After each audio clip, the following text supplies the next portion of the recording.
study circle to have CM Mangesh Kinare ji on the topic of ICAI Code of Ethics, a very learned, experienced, and a person who has a lot of achievements in his career.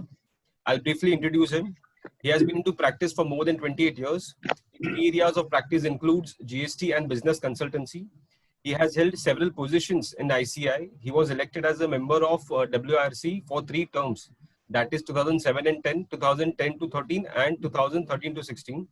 He was even secretary at WIRC for the year 2010-11. Was chairman at WIRC for the year 2013-14. During his tenure at WRC, he has given a new look to WRC referencer manual, introduced CPT mock test for the first time in ICAI in the year 2010. He has been a pioneer in practicing GMCS course on an in-house basis in WRC.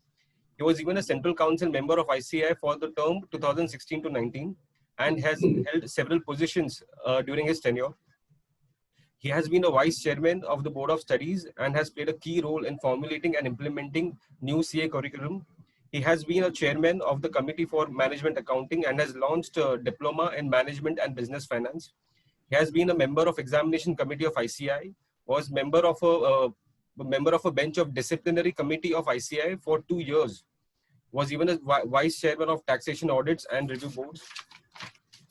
He has represented ICAI in WTO World Economic Forum in Geneva, Switzerland in the year 2016, was ICAI nominee on state level coordination committee headed by Chief Secretary, Government of Maharashtra for monitoring financial sector issues and creating public awareness for 2 years.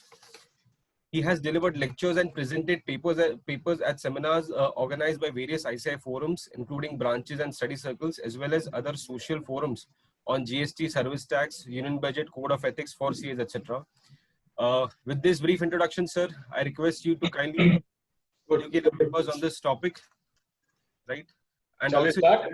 Yes, definitely. We shall start. Okay. Thank you very much, Mehul Dhruv, Mehul Sheth, Janam Oza, for having me here in this study circle on this topic on this Sunday morning. I hope everybody is in Sunday mood, although these days every day is a Sunday. So, but still, a Sunday has a different position in our lives. So we are still in a Sunday mood, and in Sunday mood with the Sunday breakfast, we will be discussing this code of ethics and important practical aspects and recent changes, because whatever changes have happened recently, we'll try and discuss. First of all, I recollect my fond memories with this study circle, especially with the people like, I don't want to exclude anything, but I had particularly got connected at that time when I was a secretary of WIRC, chairman of WIRC, and even after Central Council member with Mehul Bhai, then Mukesh Bhai, then Bharat and Ajit Thakkar. So all these people we have been interacting with the study circle. Somehow in the last 2-3 years, I have not been connected with the study circle, but good that Mehul taught me that I can come here and discuss with you on this topic. As I start these days, let me wish all healthy life in this difficult circumstances.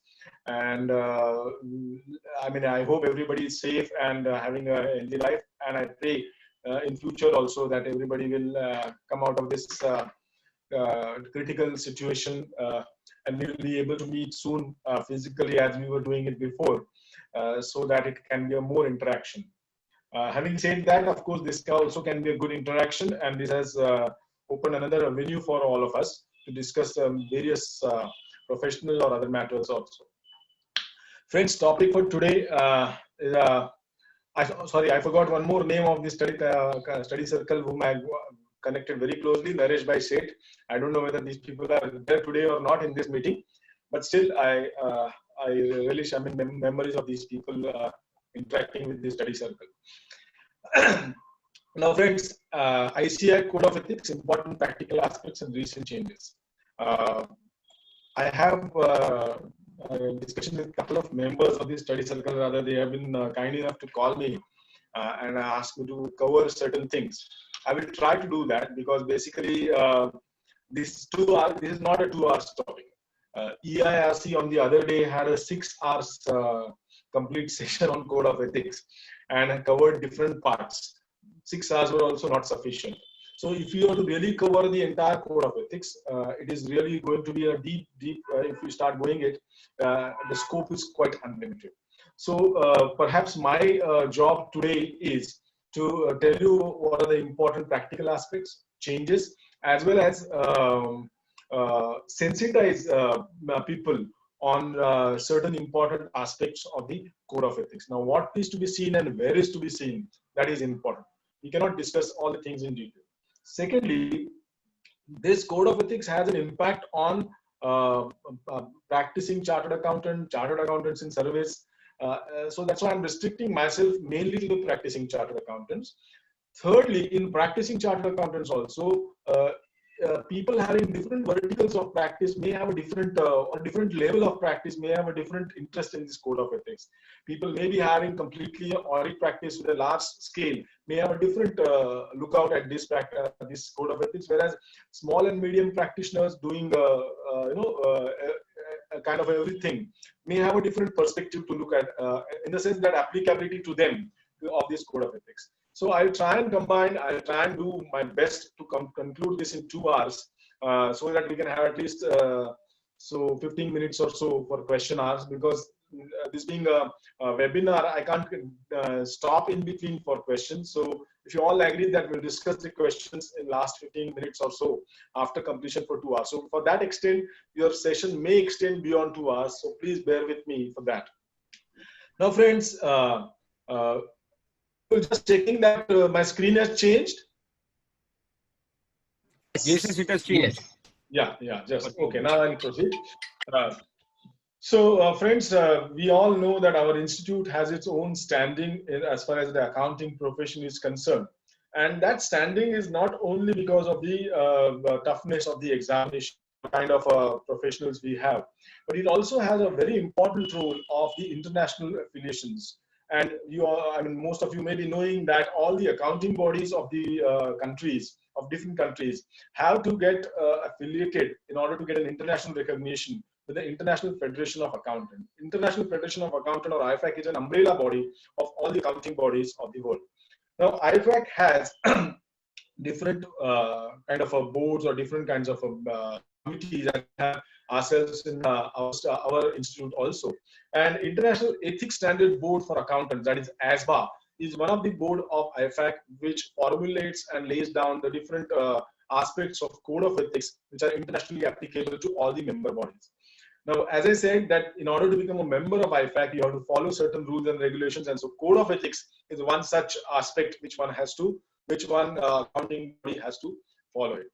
Now, it is not possible, you'll appreciate that, for ASBA to lay down the standard code of ethics for all the member bodies of the world. So it has laid down one code of ethics. From that, certain carve-outs are made by each accounting body. Like that, ICAI has also been adopting this code of ethics of ASBA and adapting it or making certain carve-outs depending upon our local conditions, local laws, and local applicability of the certain accounting aspects. So accordingly, ICAI has adopted now Code of Ethics, ASBA Code of Ethics of 2018, and formulated its Code of Ethics 2019 on 4th February 2019. Now, these Code of Ethics have come as a council guidelines, now have been implemented or are applicable effective from 1st July 2020. Earlier Code of Ethics was a Code of Ethics edition, ICAI Code of Ethics edition of 2009, which was based on ASBA Code of Ethics of 2005. It had two parts, Part A and Part B. Part A was consisting basically the fundamental aspects of Code of Ethics. You may call it as a more of a theoretical aspect, discussing on the different aspects of our practice or our profession, and how one can practice the ethics in those aspects, what care one has to take, what safeguards one has to take. So all these have been discussed in a Part A. Whereas Part B is more of a local scenario or applicable or application material. regulations or guidance notes, standards are applicable material. So these are all there in part B. So the basic objective is that part B, whatever applicable material is there, we can take certain aspects from them and see to it that the fundamental aspects which are laid down in part A are complied with. So that is how part A and part B are related to each other. Now, in new code of ethics, which is applicable from 1st July 2020, this part A has been recoined or renamed as volume 1. Part B has been recoined or renamed as volume 2. Whereas now in this code of ethics, additional part has been added, volume 2 has been added, volume 3 has been added, which consists of the disciplinary judgments or cases, disciplinary case laws, which are decided by our disciplinary committee over the period of years. I mean, it may not be up to date, but it is for a certain period, a certain time, and naturally then it will be dynamic in future. So that is a good ready reference to all the chartered accountants in the volume 3. We can search the case laws by its clauses, by the clauses of schedules of the Act. So that's a good ready reference. So that is a structure of our code of ethics. Now, what does this code of ethics? Why this code of ethics? So, code of ethics, whether we are not practicing the ethics, yes, we are practicing the ethics. Most of us rather are practicing the ethics. Most of us don't want to be unethical. By nature, a human being, by nature, I'm saying more or less every human being is ethical in nature. But the only thing is that it has to be in a codified form for a professional accountant, for chartered accountants. So it has to be in a structured form, and therefore certain principles have been laid down. Now, the principles, the fundamental principles which the chartered accountant or professional accountant has to observe has been laid down in this code of ethics. These are 5 fundamental principles, nothing new to us. All of us know that as a chartered accountant, we are supposed to be having integrity, objectivity, professional competence, due care, confidentiality, and professional behavior. Integrity means being honest and core to our heart. I mean, as our audit definition says, that such an examination of books, accounts, record as would enable an auditor to satisfy himself whether the true and fair view and all those things are there. So ultimately, satisfaction of ours is an important. So we should be having honesty first to us and then, of course, to others. Naturally, that's an integrity part. Objectivity means whenever we express an opinion, it is our opinion. Again, in that definition, satisfy ourselves, so it is our opinion. So whatever is happening around, there may be some people expressing some views, but ultimately I can take some things from them, but ultimately I have to formulate my view. So that's an objective. It cannot be a subjective. This happens, then that this will be my view. No, my view should be objective enough and no bias, nothing, no conflict of interest, no influence from either others. Definitely, I can take an expert opinion and form my own view. Professional competence, due care. Yes, friends, we are supposed to be competent in what we are doing, and naturally, therefore, we have to update ourselves. Our CP meetings are one of those where we update ourselves, and due care has to be taken. When we say due care, it means that not only we should be knowledgeable enough, but how to implement or how to apply that knowledge, and after application of knowledge, how to have a backup procedures or a backup documentation with us. That is nothing but the due care. So we have to be completely careful about what we are doing, in spite of the fact that we are knowledgeable in that. Confidentiality, as people say that the chartered accountants are financial doctors, so we are supposed to keep utmost confidentiality to the client's affairs, which clients share with us, and share only with this outsiders whenever there is a statutory requirement. As far as professional behavior is concerned, to my mind, it will cover all the other fundamental aspects. Professional behavior is one such fundamental aspect which will cover everything. It will cover integrity also. See, once we are supposed to be professional or behaving in a professional manner, we are supposed to be having integrity, objectivity, competence, and all those things. So professional competence, professional behavior is encompassing everything. And I think that is very relevant fundamental principle. So all these 5 fundamental principles we are supposed to follow, or we are imbibing in that us, and most of us, as I said, are imbibing that, nothing new in that. Now what happens is, during our practical life or professional execution of our professional duties, we might face certain threats, and where that the fundamental principles will be at stake. They may be compromised, or the situation may arise that they might be compromised. Now what does the code of ethics say? Code of ethics has identified certain threats, it says that whenever such situation arises, identify the threat, whether your fundamental principles will be compromised or not. If you feel that it is going to be compromised, if you feel that there is certain threats, and they have cited the examples also when such threats can be existing, or in what scenarios which threat can be existing, that has been cited in volume 1. So one has to analyze that, and then one has to take a corrective action in terms of safeguards. In spite of the fact of taking a safeguards, if it is possible to take safeguards or not, first one has to analyze. And in spite of fact of taking a safeguards, if we are not able to, if you feel that we are not able to overcome the threat, and if there is a possibility of compromisation on the fundamental principle, then one has to really decide whether I can do this professional work or not. That is the crux of code of ethics. So what are these threats? Threats, again, are 5 types of threats which have been identified: self-interest threat, self-review threat, advocacy threat, familiarity threat, and intimidation threat. Self-interest threat, friend, it is again a conflict of interest might arise. The person may have, a person, professional accountant or chartered accountant may have a personal interest in certain things. It may be a financial interest or other interest. Now, what can be an other interest? Financial interest, one can understand that I have an investment, I have a financially dealing with that client. What's an other interest? Other interest can be, friends, a very typical example I can give, which is given in the code of ethics. Many other things are given in code of ethics. I'm not saying that I'm putting it off my own. I can only say something regarding the cases. Since I was in disciplinary committee, then I can subsequently, as the session progresses, I'll try and discuss the cases which had come before our bench also. But otherwise, whatever I'm taking is from the code of ethics only. So other interest means a chartered accountant may have 2 clients on a similar industry. One may be a good paying client or a high profile client, or maybe having a turnover or more than the other. So perhaps the bias may arise, or other interest may arise in that, because my fees is more from one client. So when I may or may not, because of this, tempted to compromise.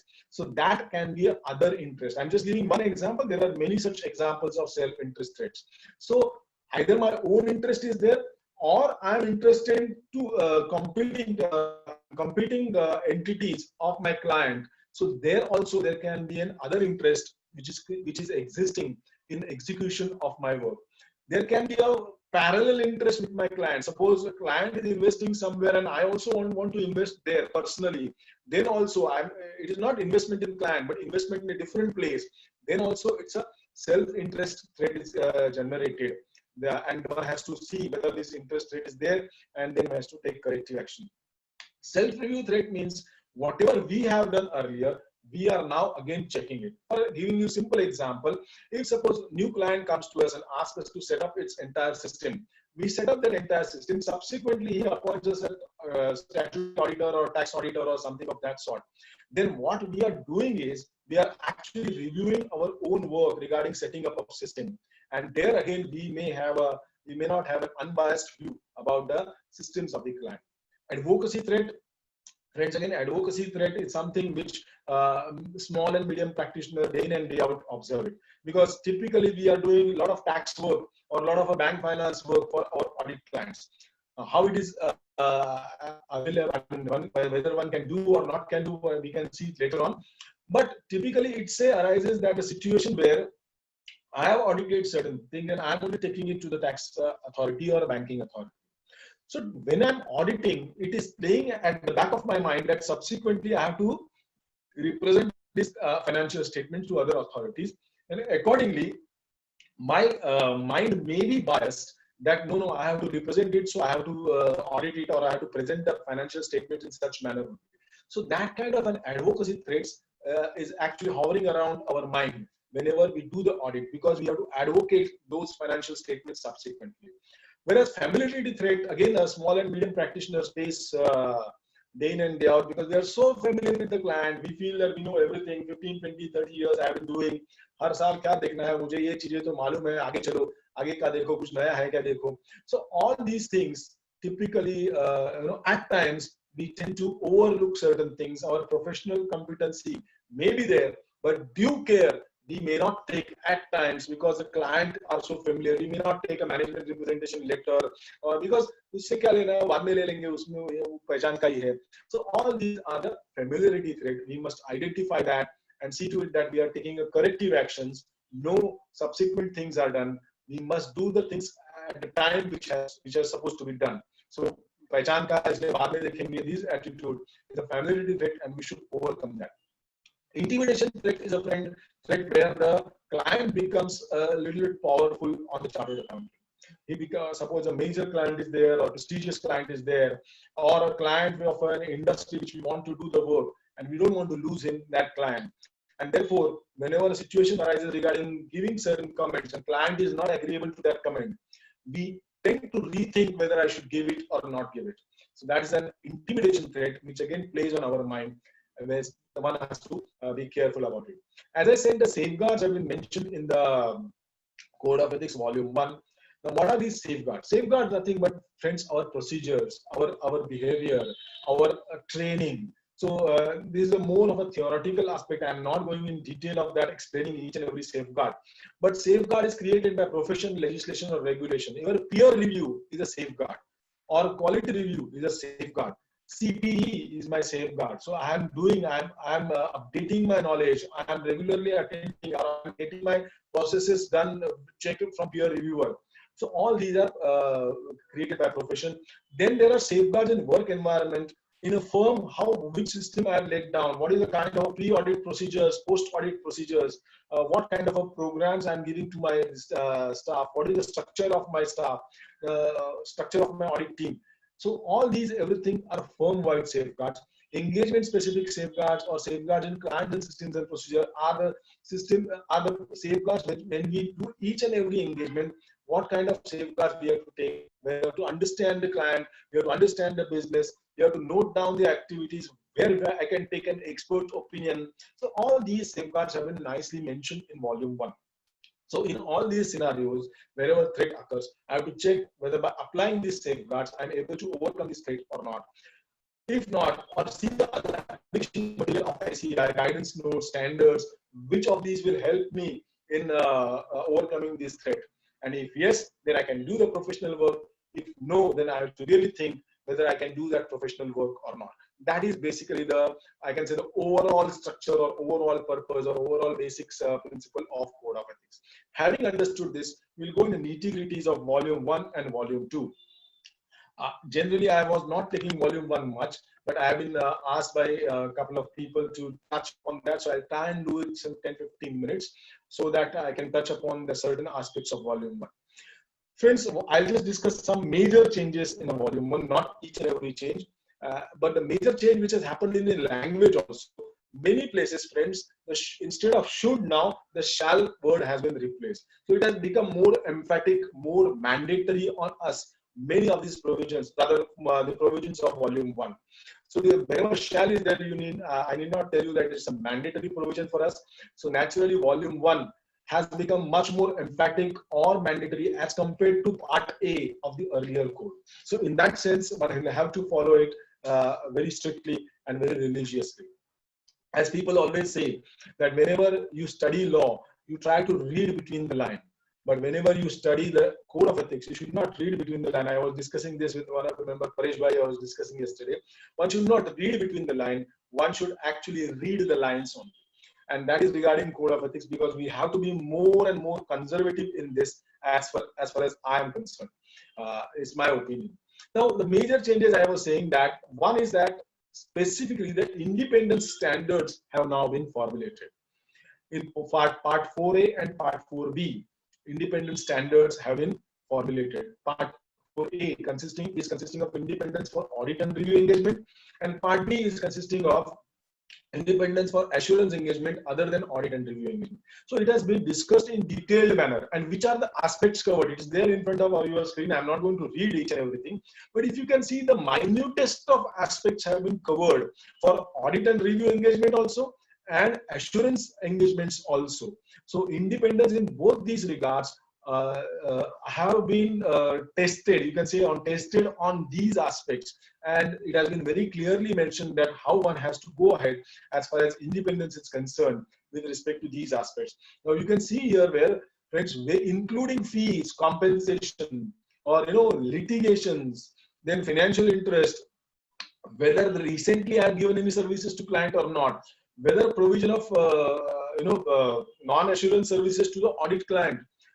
So all these things have been discussed, and elaborate guidance has been given on non-assurance services to audit client and other assurance clients. So all these guidances have been given in independent standard. As I said, if I start going in each everything, independent standard itself will take 2 hours to discuss. So that's why I may not be going. I'm just sensitizing you that these standards have been there, and we can really take a lot of things from this independent standard, and one can check whether I'm acting independently as far as my assurance engagements are concerned, audit review as well as assurance engagements are concerned. The second important major change one can discuss is regarding the professional appointments. This code is giving a detailed guidance. Of course, one of them was already there. There is know your client. Now it has become a sort of a mandatory in itself, although the guidelines itself were mandatory earlier. But having brought in this code and using the word shall, whenever a new appointment is done, we must have this know your client exercise done and keep with us. And not only that, when I'm saying new appointment, every year is a new appointment. And that's why every year one has to check whether this client has changed, what is his business, what are the specialities of the business, how I'm going to understand it. And that's what I'm saying. This is another safeguard, whether if we can have it in our record properly. Now, whenever there's a change in appointment, we know that there's a communication, and we'll see that in detail. But at times, it so happened that I have communicated, but there's no response I have received. Strictly speaking, my job is over. But why this communication is needed? This communication is needed so that I should understand about the client, why that client has changed auditor or changed the services of a professional. What are the important aspects which has resulted in this change? And that's why this, even if there is a change, in case of change in appointment, even if I am unable to communicate with the predecessor, right, I have to take all the reasonable steps to obtain the information that have been mentioned in Code of Ethics now. So just by sending a letter, waiting for 15 days time, my job does not end. I have to do my own exercise to, take the detailed information about the client, why there is a change. Now, one important aspect is that there is a duty has been casted on the predecessor accountant or predecessor auditor to respond to the communication. Now, the duty has been casted only if he has to comply with law and regulation, and he has to give honest information regarding why the change has occurred, whether any issues are there, so that he can share. So accordingly, our letter which we send, communication which we send, also has to change. We'll see that later on. The next major change is regarding the management responsibilities. In the independence only, it has been discussed that the firm shall not assume the management responsibility of the client. What is a management responsibility has been defined in great detail, stepping into the shoes of the management, taking a certain decisions, involving directly or indirectly in the management of the company, in the sense that even a decision, at times people ask for an opinion. As an auditor, we feel that I can give an opinion, but friends, one has to be very clear whether I'm stepping in the shoes of the management or not while giving that opinion as an audit to the audit client. So one has to be very careful about it. However, there is one exception to it. It is stated that providing advice or recommendation or giving an administrative services to the client is not creating a threat. The administrative services are nothing but purely technical in nature, assisting the client in certain aspects. The code has classified four, or as an you can say that example, they have given us 4 types of services.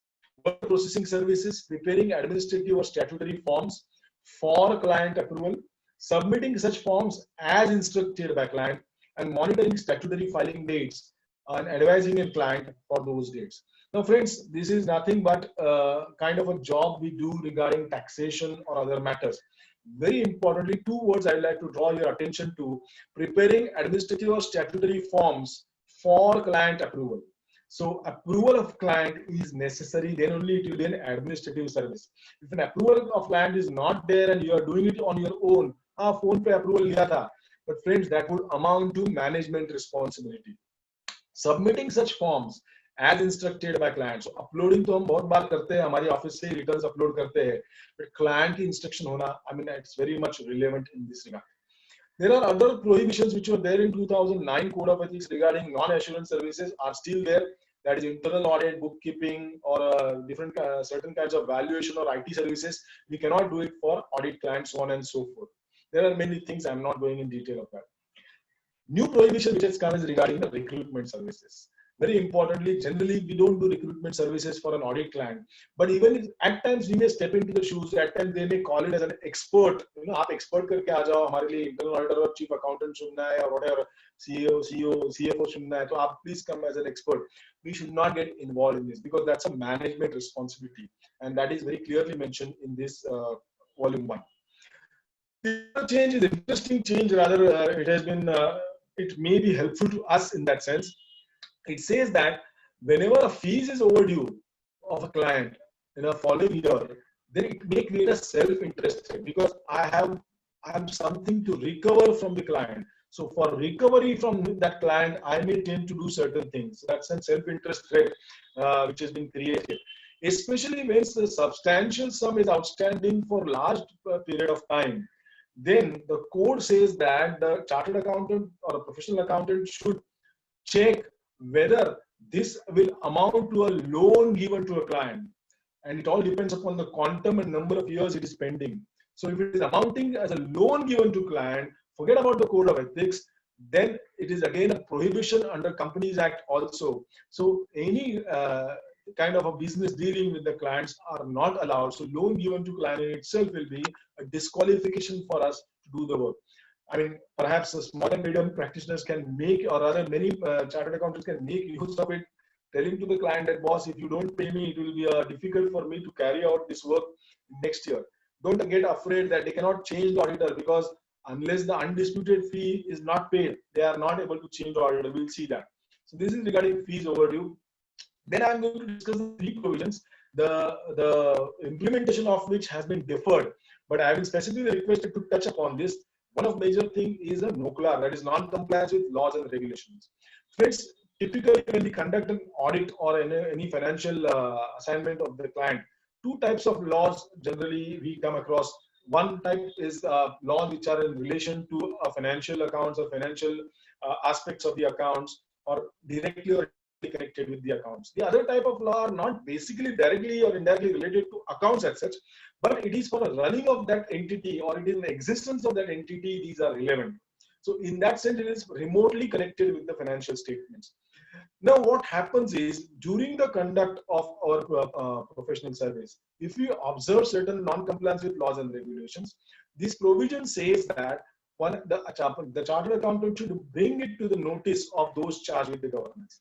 So even if there is a non-compliance with laws and regulations, or suspected non-compliance with laws and regulations, such non-compliances should be brought to the notice of those charged. Those charged with governance means people who are at the helm of the affairs above the management, who are overseeing the company or the client actually activities. Maybe a board. Basically, a board is one can say that those charged with governance.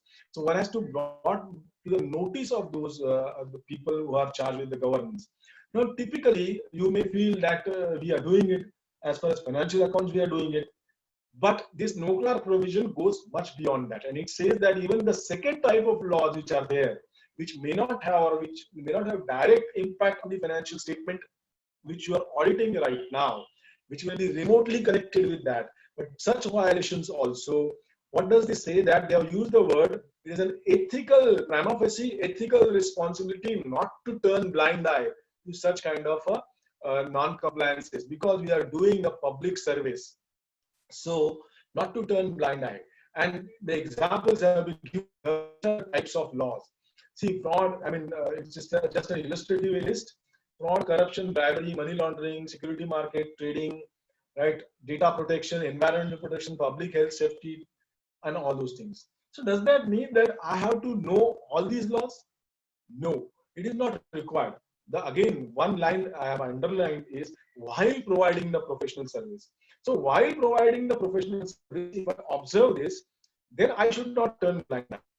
I'll give you one example. I mean, it's a very elementary example I am giving. I know that people doing a large audits may perhaps feel that it's about elementary. But elementary example for the understanding I'll give. During the conduct, say, suppose statutory audit, a small company or this thing I am doing of a chemical factory. And I observe that there is a 1 lakh of rupees penalty for violation of environmental laws. What is my duty generally in whatever I can mention somewhere in Caro that there is a violation of law and that's why this thing is there. Secondly, I may do it in a tax audit report, I may disallow it and I may stop there. I may disallow it, it is a penalty. NOCLAR says that you cannot turn blind eye here. Please go in detail of that. Detail of that means you need not know, you need not master the environmental laws. You can ask for the experts, you can ask to the management, what is this violation? And then assess, understand from others, and then assess, make your assessment whether this violation is going to have such an adverse impact on the organization, which perhaps will be having an adverse impact for a going concern also in the long run. So you have to assess that and then report to those charged with governance. Now, if this kind of impacts are clearly inconsequential or personal kind of violations are there, we need not look into it. If it's a personal violation by any officer which is not going to impact the company but going to impact that officer, as an auditor we need not look into it. But otherwise one has to look into it in detail. And as I said, during the course of providing this service, if one observes that, suppose there are substantial amount of expenditure on lawyer, then one has to understand that what are opinion that what are the consequences which are going to happen in future. Again, as I said, I'm doing a kind of an elementary examples, but these are very relevant. Ultimately, most of the times we simply look into it and whether this is paid for the purpose of the business or not. So that tax aspect is always hovering on our mind, and we try and look it from that perspective. But one has to go much beyond that and see whether it is going to have an impact, adverse impact on existence, maybe a financial impact in the future, maybe perhaps relocation impact. In environmental laws, there may be relocation, and that may lead to another expenditure. There can be a criminal impact also. If we find that there is a criminal impact, if there is a kind of a misappropriation, etc., of fraudulent aspects which are done, then rather in addition to reporting to those charged with governance, one has to go beyond and report it to the regulator, as has been given example also in Code of Ethics. And in case of fraudulent reporting or financial reporting in a fraudulent nature, one can refer to the SEBI also. Now, initially, it was expected that aimed that this will be only for audit assignments of a listed entities in India. So only for that. It is not a completely new aspect. It is a kind of a similar aspect which is there in Standards on Auditing 250. But now, as I said, that this has been deferred because of the COVID scenarios. Certain guidance, certain implementations, certain guidance, certain discussions has to have, and which the institute could not have it. So it has been deferred till the further announcement. But I was asked to discuss it because these aspects, not today, not tomorrow, not day after tomorrow, but say after 2, 3, 4, 5 years, somehow it is going to come because this is there in ASBA Code of Ethics internationally. So somehow the ICAI may have to adopt it in future, considering, of course, all the representations, all the issues faced by practicing chartered accountant. This is regarding NOCLAR provision. Regarding fees of independence may be impacted because of that. What does it say that? Again, let me first say that last pointer is important. Implementation has been deferred, but let us discuss it because it may come, some revised form, some diluted form, or some kind of a, amended form. But in future, somehow it may come in a Code of Ethics. It says that for 2 consecutive years, if the total gross annual professional fees from an audit client and its related entities is more than 50% of the total fees of the firm, then the firm shall disclose that with those charged with governance. Now, it means that I'm doing an audit of one company.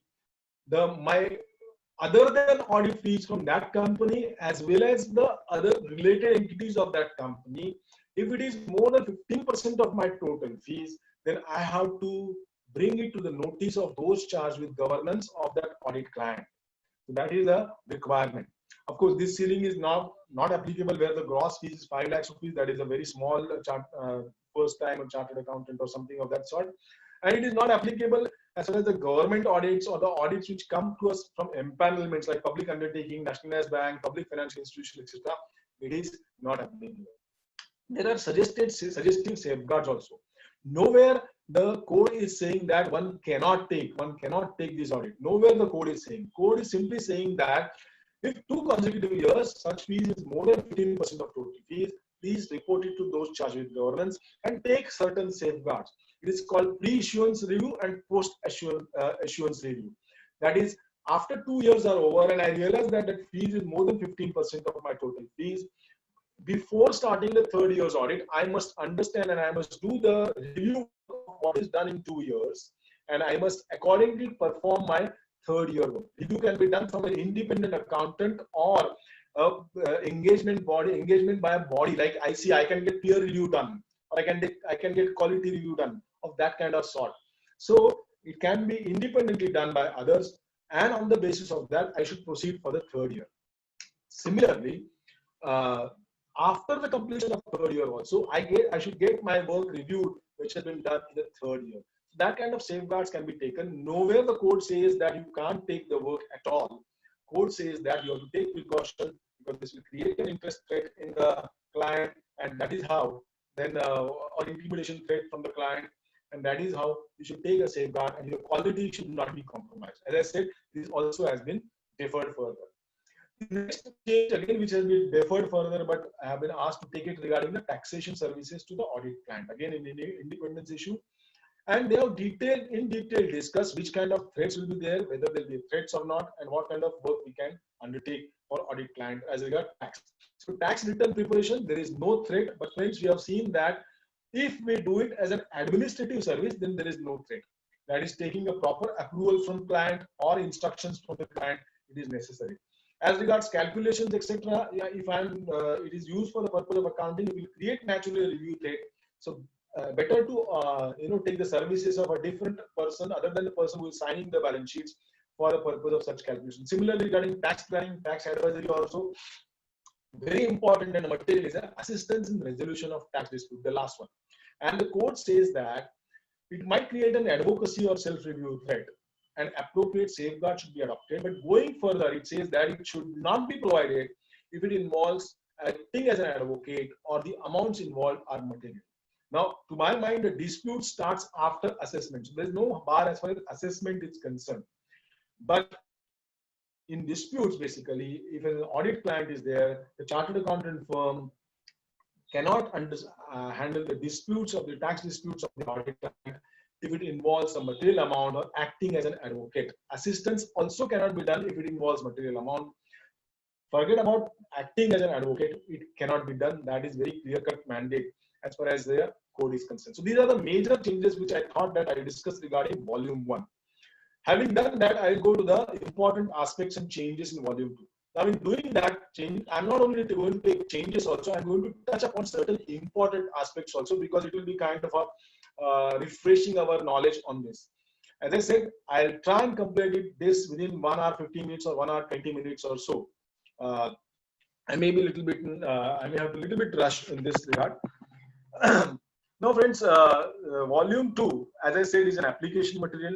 So coverage of volume 2 is nothing but the Chartered Accountants Act, Schedules to Chartered Accountants Act, CA regulations, accounting auditing standards, council guidelines, announcements, self-regulatory measures, announcement and clarifications by Ethical Standard Board, which we have discussed at the, I can end of this presentation, but I may not be able to take that, but that is a self-explanatory in that regard.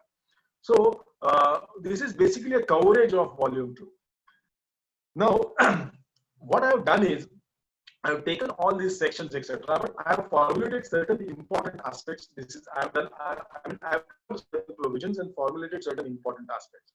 Now, those provisions I have done basically with the respect to the schedules to act, Schedule 1 and Schedule 2 of the CA Act. Now, what are these schedules? Schedule 1 and Schedule 2 of the CA Act lays down the misconducts by a chartered accountant, the situations or the clauses of misconducts by a chartered accountant. Now, these clauses I have tried to club somewhere and see to it that according to that, going ahead with the aspects. Now, as I said, there are two schedules. Now, why these two schedules are there? Basically, Schedule 1 misconducts are the misconducts which are of an internal in nature. That is because of this misconduct. Generally, the outsiders are not impacted or affected. And therefore, these are lesser in gravity in terms of punishment. So, punishment is less for as compared to the Schedule 2 misconducts or Schedule 1. The punishments are maximum suspension. I'm talking about maximum punishment. Suspension of COP for 3 months, financial penalty of ₹1 lakh, or reprimand letter, or combination of any of these three. I mean, either of 2 or 3 or whatever it may be. Whereas Schedule 2 misconducts are much more grave in consequences, but it is concerning the outsiders also. It's mainly connected with our reporting aspects as an auditor or as a financial expert.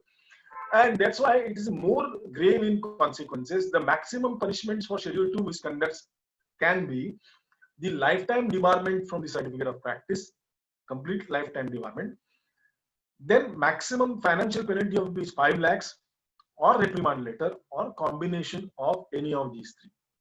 With this background, we will try and understand different aspects of our practice. As I said, I'm trying to restrict myself to the practice area.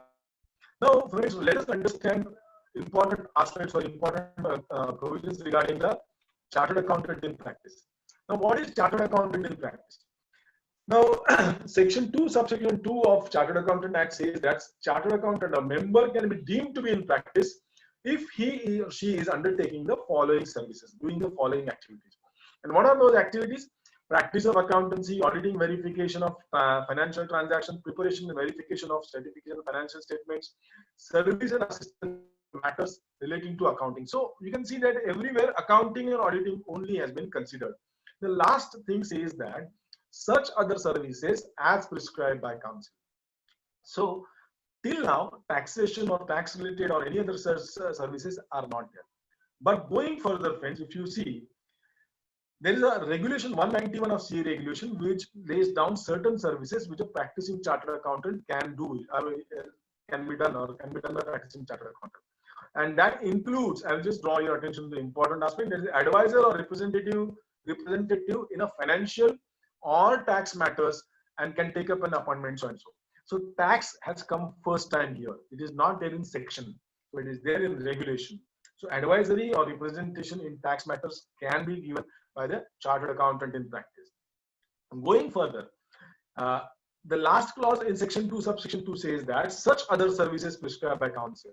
The council has prescribed management, consultancy and other services, and in that 28 different types of services have been prescribed. Now, what are those? I have just listed some of those services. I am not going in detail of that because this is self-explanatory. So all these services which are coming in front of you on the slide, that a chartered accountant in practice can render. In addition to that, of course, there are other aspects also. In this correction, there are two changes. That's why I'm taking this. As far as valuation of shares in business and advice regarding amalgamation, mergers, etc. is concerned, that service one can give. But the now additional change from 1st July 2020 has occurred, saying that services can be given by a practicing chartered accountant only if he is a registered valuer under Companies Act 2013, read with that company's registration, registered values rules, etc. So otherwise, one cannot give this kind of services. Secondly, the third last point I would like to highlight that insurance financial advisory services under IRDA Act one can give, but it does not include insurance agency because there's some, I mean, just because this has been added, it does not mean that before 1st July 2020 insurance agency was allowed.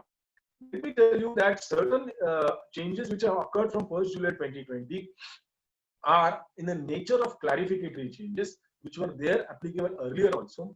Certain changes are there in terms of including the existing guidelines in Code of Ethics, and certain are new, completely new. So I'll go on explaining whenever such kind of things happen, occur. Secondly, in this presentation, I have, especially volume 2, changes I have highlighted in purple font. So you can just understand that from presentation only. So now it has been clarified that insurance financial advisory services is different from insurance agency, and you can't take insurance agency services. The difference, perhaps, friends, to my mind is, if a client comes to me saying that I have to take an insurance of my assets or a life of mine or my family, please guide me. So, as a using a financial knowledge of mine, I will try and see what is his age, what kind of or what kind of value of assets, where it is situated, what kind of risks are there, and if I give a service in that regard, that is an insurance financial advisory service, I can recover a fee from the client. But the moment I start promoting any insurance company, I can compare the product. I can compare the product of the insurance company, and then I can suggest the insurance company. That's a different thing. But if I'm suggesting any insurance company for the purpose of getting the kickback or kind of a payback from the company, then I'm doing an insurance agency. I'm not recovering the fees only from client. I'm getting a payback from a company also. Then it's an agency. So two distinct aspects. I can't take agency as a practicing chartered accountant. I can definitely do the insurance financial advisory services. The last service which has been added here is an administrative service. We have seen, friends, earlier what is an administrative here code again and again saying that administrative services, especially for tax return preparations, need client approval and should be done as per the instructions of client. Interestingly, friends, the definitions of section 2.2 says that a member shall be deemed to be in a practice if he is doing these activities. Now, if one is a member of an institute, does not have COP, cannot do, or if he is doing these activities, any of these activities, he shall be deemed to be in a practice. Now, once he is deemed to be in a practice, he has to take all these other measures of practice, that is taking, attending the CPRs and all those things. So if one feels that I cannot take COP and I still do the financial work, or I can do certain other activities, taxation activities, no. Once the activities which have been specified for a practicing chartered accountant, if any member is doing those activities, he is deemed to be in practice. As I said, section 6 says that if you are deemed to be in practice, you cannot do practice unless you have a certificate of practice. There is one exception to it, the explanation to section 2, subsection 2. It says that if a chartered accountant employee, full-time employee in a CA or CA firm, he is a chartered accountant and employed with a CA or CA firm, then for a limited purpose of training the articles, he shall be deemed to be in a practice. Otherwise, he is not deemed to be in practice unless he has a COP separately. Right? For the purpose of limited purpose of training the articles, he shall be deemed to be in a practice. Going further, friends, chartered accountant in practice engaging in other business and profession. Now, here I would like to draw your attention to clause 11 of part 1 of first schedule.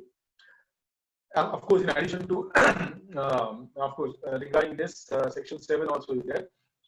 But it says that chartered accountant in practice cannot, or he shall be deemed to be guilty if he is doing any business or occupation other than the profession of chartered accountants, unless council allows him to do so, to engage. So unless council allows, if he does any activities, he will be deemed to be guilty of misconduct. Now, there's one exception to it in that clause only. That is nothing, I mean, he can always undertake, or he can always do the job of a director, not being a full-time or managing director in that company. So director simplicitor, as they say, that now being allowed. Now, what is a director simplicitor was an issue. Now, what kind of director this can be? And this has now been defined in the explained in Code of Ethics now in detail. It says that director simpliciter means ordinary or simple director who is not a managing director or full-time director and is required only for board meeting. Now, when I say board meeting, it is including committees of boards of the company and not paid any other remuneration except for attending that board meeting. So only two things are relevant. He is a director simpliciter means he can attend, he is required only in a board meeting. He cannot involve anywhere else in the company's functioning. And secondly, he can take only and only the fees for attending the board meeting. No other remuneration can be drawn by director simpliciter. Now, very relevant friends, now we cannot be involved anywhere, not signed anywhere also. I mean, people always say, to give a complete exaggerated example, that you cannot even sign on the check requisition slip of a company if you're a director, independent director, and you're in practicing of chartered accounting. So one cannot indulge in all these kind of activities. There was a case in front of our bench. As I said, I was on a disciplinary bench for a couple of years. There was a case in front of our bench. Just give me a few seconds for water. Now, in this case, it was a practicing chartered accountant was an independent director, and somehow on that the bank finance was to be released and some documents were to be signed. Somehow on that day, other directors were not there, only one director was present, and these documents were to be signed by two directors. So he was requested to come. In good faith, unfortunately, he gone and signed those documents.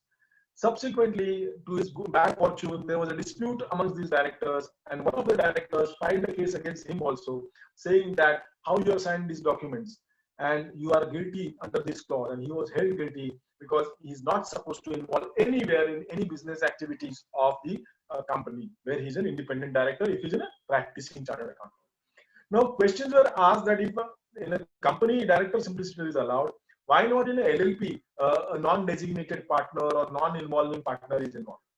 Here it has been clarified that if a LLP is doing activities other than profession of chartered accountancy, then a practicing chartered accountant cannot become a partner of any kind, a non-designated, non-remunerative, non-working, whatever kind, he cannot become a partner. A very clear-cut expression has been put. As I was saying that the clause there says that except otherwise allowed by council. Now, council has gave under the CA regulations 198, read the appendix 9. There are two activities which are allowed: general permissions and special permissions. Now, general permissions means a permission or activities where a chartered accountant can get involved in addition to his practice, but he need not take a specific permission from a council. Now, you can see here, it is there in front of your screen: employment with CA firm, private tutorship, honorary office bearer of charitable, educational or other non-profit bodies, papers, paper setters, part-time tutors in the ICAI coaching. Last important thing, this is just an illustrative list, it's a big list. Owning agricultural land and carrying agricultural activities. Now, I'm saying that to my mind, I'm always interpreting code, as I said, that I'll be always conservative. Owning agricultural land and carrying agricultural activities has been allowed with a specific purpose where the chartered accountants have inherit the land, or by virtue of their engagements in their natives, they take certain land and do certain activities. This should not be treated as a tax planning, one can say, measure that this facility is given. So one should not take it as a tax planning measure. I hope I don't have to elaborate. So if a chartered accountant in practice starts buying an agricultural land at different places, employing a labor, hiring a different types of machinery, taking a different crops, experimenting, hiring a godowns, marketing setup, now this will definitely not be an agricultural activity. This will be an occupation or business of agriculture, and perhaps the income also will be a deciding criteria in this regard. The intention behind this is that one should not get involved otherwise than in practice, then your focus on practice may not be that much there. So owning agricultural land and carrying agricultural activity should be construed conservatively, but it is under general permission. As far as special permissions are concerned, we'll have to take a special permission from council for these activities, especially lecturer in colleges and university where the direct teaching hours are not exceeding 25 hours. Now here, if we are allowed to do it, but friends, there is a concept of part-time in practice and full-time in practice. So if a member in a business engaged in any business or occupation, he shall be treated as part-time in practice, except in case of these following general and specific permission. So if you are doing certain activities which are falling under these clauses only, then you will not be treated as part-time in practice. But otherwise than these clauses, even if the council has permitted you, then if you're doing that activity with your practice, you'll be treated as part-time in practice. The activities or the clauses are there, the Regulation 198 are in front of you. I'm not going in detail of that. So even if you are owning an agricultural land and agricultural activity, generally it is permitted, you will be still treated as full-time in practice.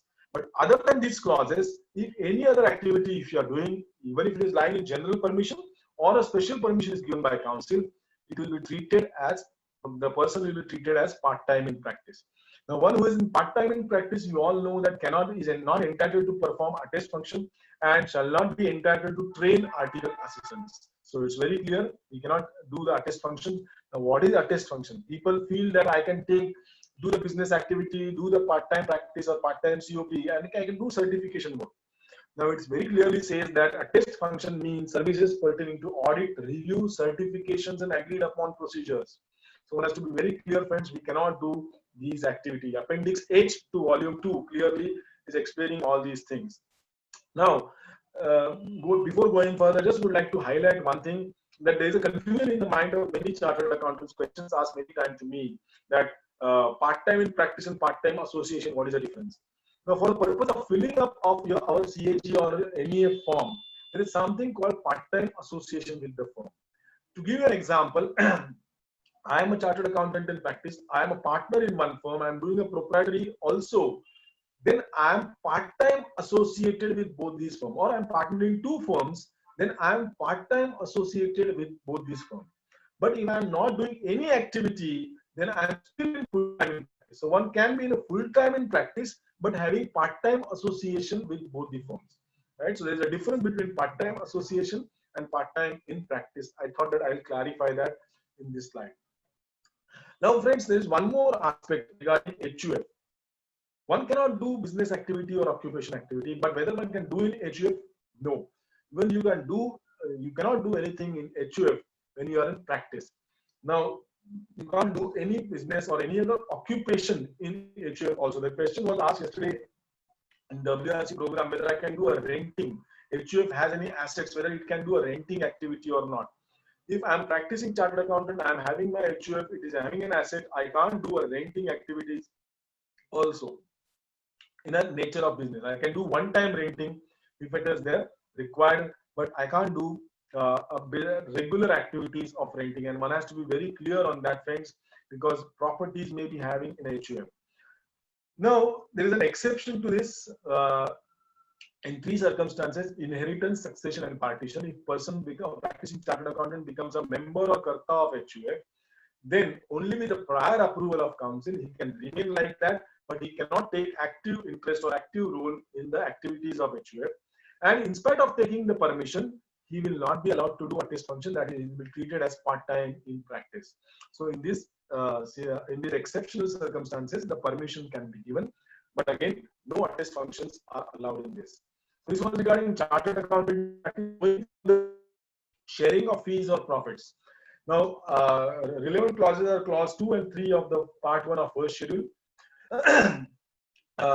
As a chartered accountant in practice, cannot share fees with anybody else. We all know that, of course, there are exceptions to it. We are allowed to share the fees with our member of the institute or partner or retired partner. We know that we can definitely share with them. We can share the fees with the representative, legal representative of deceased partner also. After the partner expires, his or her legal representatives, even if they are not chartered accountants, one can share his whatever profits of his share can be shared to them. Now, interestingly, friends, some of you may not be knowing the other two exceptions. Perhaps you are not knowing, that is, a member of any other professional body or such other persons having such qualifications as may be prescribed. So I can share the fees with them, a member of such other professional bodies or such other persons having such qualifications as are prescribed. Before going further, which are these such bodies and such persons, let me tell you that clause 2 and 3 are mirror clauses of each other. That is, clause 2 talks about giving the share in fees, clause 3 talks about receiving the shares in fees of a non-CA. So what are these such other persons? Regulations 53 and 53B of Chartered Accountants regulations specify these such other persons and such other bodies. That is, ICAI, Institute of Company Secretary, Institute of Cost and Works Accountant, Bar Council, Indian Institute of Architects, so on and so forth. Even CS, ICWA, BE, BTech, LLB from a recognized university, Master MBA from a recognized university or AICT recognized body. So all these people we can share the fees, we can take the share in the fees. Now, what does that mean, the partnership? No, we can see in the next slide. But next aspect, but we can share the fees. Suppose an assignment is executed together and the check of the fees is received to one person only, it can be shared with these people. So there is no harm in doing any assignment with these people together. Our clauses and our regulation allow that. In addition to that, uh, if the sharing of fees is statutorily allowed or required, then we are allowed to do it. You know that in Maharashtra, some years before in cooperative, 20% of fees was to be deposited with the department after execution of the audit.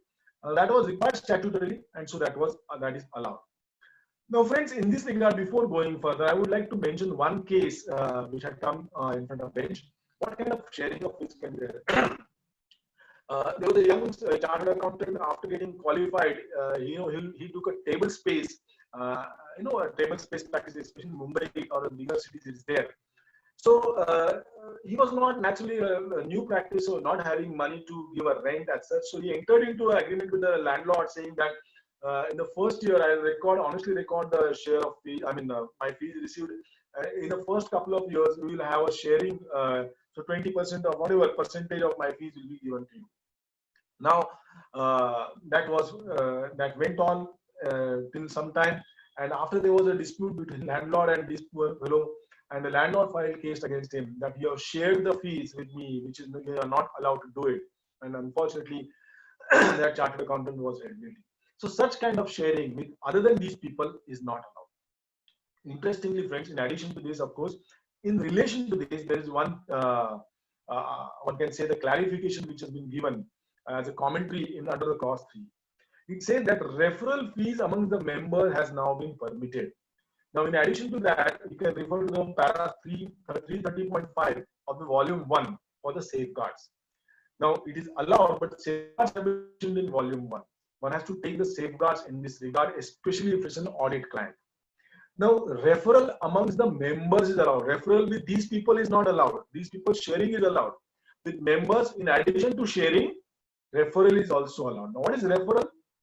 Again, as I said, this volume 1, 330.5 says that when an existing client, the work which I am not able to do regarding existing client is referred to another chartered accountant, whatever amount I get for that purpose is a referral.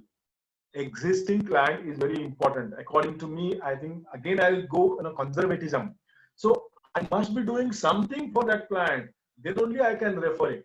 If it is an out and out new person, new venture completely, then that if I refer it to somebody, it would not fall under this referral clause.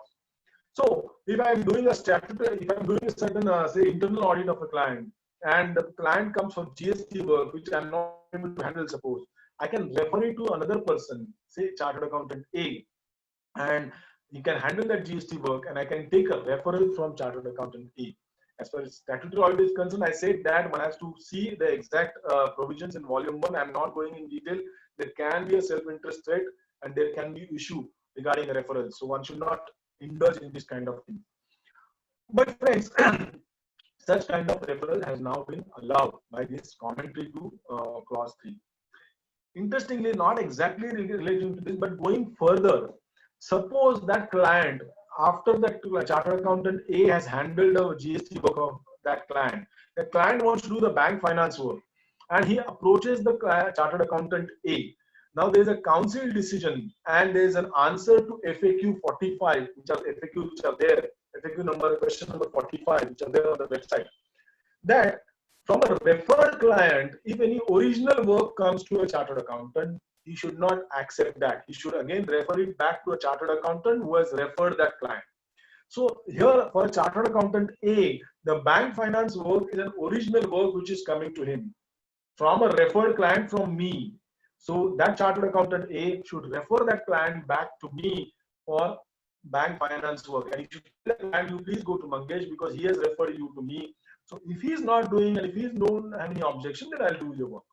So that kind of an ethical principle one has to follow in the referral also. Going further, entering into partnership clause 4 of part 1 of first schedule, We cannot enter into partnership other than chartered accountant in practice. There is an exception to it regarding same professionals of Regulation 50 and 53B. So one can say that there is an enabling provision for multidisciplinary partnership in our law. But friends, multidisciplinary partnerships are not allowed. That has been clarified in this new code. And it very clearly says that we may be having an enabling provision, but such enabling provisions are not there in other laws of the other professions, and therefore the modalities have not been yet formed. Until the regulation, their regulations are amended, until the modalities are formed, multidisciplinary partnerships are not allowed. This I think has been clarified because many times our own members curse our institute. अरे क्यों नहीं करने देते हैं, हमारे institute इतनी orthodox क्यों है? We are not orthodox. We have an enabling provision, but they should also have an enabling provision. Then only we will formulate the modus operandi and how this multidisciplinary can be registered. And that is why it is not allowed. And that's why the clarification has been specifically included in code. Going further, solicitations, promotion, advertisements, etc. Very important aspect for chartered accountants. Clauses 5, 6, and 7 of part 1 of first schedule are connected with this. I'll try and rush because it's a very, very vast aspect. Clause 5 talks about securing the work by non-permitted means. So if I secure the work from a people other than an employee or partner, or which are means not open to me, I'll be held guilty of misconduct. So I can go on, suppose after becoming chartered accountant, I start writing letters that if you maintain a panel or I'm interested, I'm new chartered accountant doing these services. So that kind of a rowing inquiries are not allowed. So this is a securing the work by other non-permitted means, writing to the people, getting the work from people like that. See, nobody disallows a person to approach and talk and have a kind of a networking and then get the work, projecting himself or discussing with others. But it should not be randomly you should not be doing it and for the purpose of getting the work. So that one should not be doing these kind of activities. Just one case I just refer very quickly. In an educational institution, a chartered accountant wrote letter to a principal who was known to him regarding the allotment of work to him. That principal also said that, okay, I'll try and give that work. So he consulted the chartered accountant who was already there and he said that he's person known to me. This is the letter he has given. And unfortunately, he showed the letter to that existing chartered accountant. That existing chartered accountant, till the time they were in good humor, there was no problem. Unfortunately, their copy of that letter remained with that existing chartered accountant. That he gave the assignment for 1 year or 2 years. It started off very well. Subsequently, there was the existing chartered accountant was not in a good books of the management or something of that sort. And they said that, okay, this young guy is giving a good service. We'll employ him only. And then this existing chartered accountant filed a case against this young chartered accountant saying that you have written a letter to a principal for a work and you have secured the work by other means which are not permitted to us. So, whenever we do such kind of thing, especially for young chartered accountants, I think they should not be writing such kind of things to each and every person for getting a work. There are different ways and means by discussions, by deliberations, by giving a good presentation of you and asking them, deliberating with them. That's a different way of doing, not rather than simply writing the letters or this kind of rowing inquiries should not be made. Regarding clause 6, solicitation of professional work. Solicitation of client or professional work by directly or indirectly by circular, advertisement, communication, interview is not allowed to us. Now again, directly or indirectly is an important word here, friends. We all know that we cannot make a circular of our work and go on distributing that at different places or programs or that kind of thing. We cannot, go on communicating with the people saying that, no, I want to do this work. So if you have the work, please give it to me. Or cannot give an interview where I can solicit the work. I cannot advertise also, for solicitation purpose. Now, direct or indirect, both the things, both the aspects are not. What is an indirect? I'll give again an example by way of case law, which has again happened in front of our bench. That there was one person, one young chartered accountant, passed out, became CA, set up his practice in a small town, his native town. And for the purpose of inauguration, he invited a local personality, I think, or mayor or whatever, MLA or I don't know who was there. So he was, I don't remember that. So he was personality, and that personality came, inaugurated his office, and the next day in newspaper, this chartered accountant put in an advertorial column that entire news item. And in that he didn't say anything. He just mentioned the speech of that mayor or that person who inaugurated this office. That speech was consisting of a lot of praise and promotion for this young chartered accountant, saying that he is newly qualified. हमारे यहाँ से बच्चा अभी CA हो गया है, आपको बाहर जाने की जरूरत नहीं है, बहुत सारी सर्विस आपको यहाँ पे ही देगा, बहुत efficient लड़का है, and all those kind of things. Now, friends, the case was filed against him. Chartered accountant pleaded that I have not done anything, but unfortunately, it was under advertorial column.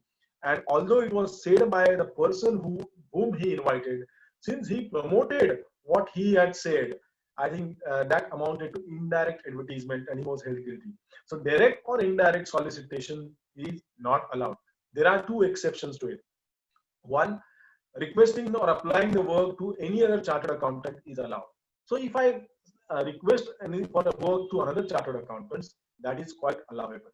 I can ask, I can write, I can send a mail, I can send a WhatsApp individually to that chartered accountant for requesting a work. But please remember, I have seen many WhatsApp from youngsters especially putting the WhatsApp messages on groups saying that I want to apply. I am a young chartered accountant. I can provide these kind of services. If anybody is interested, please let me know. Please don't do that on group. Because what is an exception to is applying to any chartered accountant, a chartered accountant, and not chartered accountants at large. And secondly, friends, in these groups, we don't have control. There can be a non-member in this group, and because of that existence of non-member, there can be a violation of this exception. Or a person can forward these requests, and there will be an issue in this regards. So, friends, please resist from putting it on any WhatsApp group, such kind of things. We are allowed to ask for the work to another chartered accountant. So individual chartered accountant or a firm of chartered accountant, I can ask for the work. Second exception is I can respond to the tender. Now there is a exception given to us, but it is subject to the tendering guidelines of 7th April 2016. Just quickly, I just mentioned regarding tendering guidelines. Tendering guidelines says that on 7th April 2016, these guidelines have issued, and it's only a one-pager guideline. It says it has divided the work in two aspects. One, the work which is statutorily reserved for chartered accountant, and another type of work which is not statutorily reserved for chartered accountant. For example, work which is statutorily reserved for chartered accountant is a statutory audit of a company or a cooperative society, or say a tax audit, or a RERA also certification, where they say that only CA can certify it in the act. Whereas work which is not statutory reserved for chartered accountant can be typically internal audits, even a due diligence work or a bank finance work, or that kind of any certification where other people can do it. Now the guideline says that if the tender is for the work which is not statutorily reserved for chartered accountant, the CAs can freely apply to these tenders, no issues at all. But if a tender is for the work which is statutorily reserved for chartered accountant, the chartered accountants cannot apply to these tenders unless the minimum fees is quoted in that tender, not maximum, minimum fees is quoted in that tender. So if it's a statutory audit of any company, a tender comes, then the minimum fees has to be quoted, then only CAs can apply to the tender. Right, friends, it's a very simple thing. If no CA apply, then that company will have to amend that tender naturally, and that's why there is a prohibition. Whereas for work which is not statutorily reserved for chartered accountant, we can freely apply for that. Now the issue might occur where the tender has been given, say, for internal audit, and it has been mentioned that only chartered accountants can apply, or firm of chartered accountants can apply. Whether I can apply or not? Yes, I can still apply, because that work is not statutorily reserved for chartered accountant. The auditing might require only CA services, that's a different thing. So I can freely apply for these works. So this is a briefly regarding tendering guidelines. You may refer to it before applying to any tenders. Clause 7 talks about at least professional other achievements. So on my stationery, on my visiting card, on my signboards, etc., I cannot print. If I'm a practicing chartered accountant, I cannot advertise my professional attainments or use any designations or expressions other than chartered accountants, right? Here, I'm allowed to write the degrees of a university established by law or recognized by central government. But other than that, I cannot do any other thing. So I'm a socially acclaimed person. I'm socially engaged in many activities. President of so-and-so club, or locally I'm a recipient of so-and-so award. I cannot write on my card. I cannot write any other designation also. For example, I'm a company secretary also, qualified company secretary. Then I cannot write Mangesh Kinare, chartered accountant, company secretary. I cannot write company secretary. I can write ACE or FCS as the case may be. But I cannot write the designation. I cannot write any other degree or diploma. I can write ICAI degrees. I can write degree of a university recognized by law in India, degree of any institution which is recognized by central government, or diploma of Institute of Chartered Accountants of India. I cannot even write a certificate courses of ICAI. So diploma is allowed, certificate courses are not allowed. So you cannot write so-and-so firm partner, certified forensic auditor. No, there is nothing like certified forensic auditor in our institute. No diploma or degree is there. There are only 4 diplomas to my best of my knowledge as on today. That is, one is DISA, one is DIRM regarding insurance, one is other is DMDF, I mean, which we had launched when I was the chairman of Management Accounting Committee. That is Diploma in Management and Business Finance. And the 4th one is regarding the international taxation. Other than that, all are certificate courses. So we cannot write it on our cards or letterheads, etc. Now, friends, interestingly, there's an exception in this for advertisement, solicitation, etc. In this proviso of clause 7, it says that chartered accountant in practice may advertise through a write-up setting out the services, etc., etc. So may advertise through write-up. Now, what is this write-up? There are advertisement guidelines 2008, which are there now in volume 2. It says that write-up means writing up particulars as per guidance, setting up services, not mentioning the client, or any writing or display of particulars of members or firms issued, circulated, or published in print or electronic mode, or otherwise, including newspaper, journals, etc., on website in pull mode, pull as well as push mode. Now, friends, this is an exception. When I say facility or exception given, should be construed very conservatively. So write-ups are allowed to us subject to these guidelines. What is these guidelines say? These write-up guidelines have been revised. I'm not going in detail of each and every clause because we don't have that much time. But basically, it should be honest and truthful. It should not be drawing any references, any unsubstantiated comparisons. It should not be testimonials, endorsements. It should not include any awards or kind of these things, except of course the award given by ICAI or a regulatory body or government or central or state government. The monogram, that is Garuda monogram or any kind of logo, cannot be there in the write-up, and it should not bring disrepute to the profession. It should not exceed font size of 14. A very relevant friend. Disrepute to the profession should not be brought. So, what is this write-up? To my mind, write-up is nothing but giving a factual information of your firm. That is nothing but many times, there are specific inquiries to us. We want to allot you the work. Kindly give a profile of your work, profile of your firm. So these profiles are nothing but the write-ups. So it should include only and only factual information about our firm. And that should be given. That can be printed in newspaper also. You can have full page advertisements in Times of India giving only factual information about your firm. That is so and so firm, XYZ and company, office so and so, address so and so, number of partners so and so, services provided so and so. Not mentioning of client, not mentioning of your fees, nothing of that sort. You can always give that. But you yourself know that Times of India में बड़ा half page या quarter page कोई भी ad दे दो और खाली factual information दे दो, हमको काम मिलने वाला है कि नहीं है. You are best judge of that. But that is being allowed to us. But friends, as I said, even a 1% or even a 0.1% of solicitation in these write-ups will land you in a difficulty. So please stick to these guidelines very strictly, religiously. Going further, friends, press advertisements, as I said, it is not allowed, but except for this factual advertisements. In addition to, of course, giving this factual write-up advertisements, couple of factual informations can be allowed. That is change in partnerships, address, change in address, etc. But again, as I mentioned, no solicitation should be there. So change in address means what? I was at A place, now I am at B place.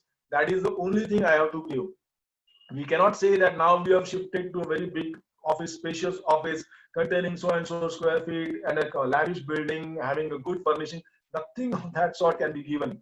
Only the change in address, that's a factual information, can be given. The second type of advertisement, press advertisement, which are allowed is advertisements for celebrations of silver jubilee, etc. Again, I repeat, only factual information.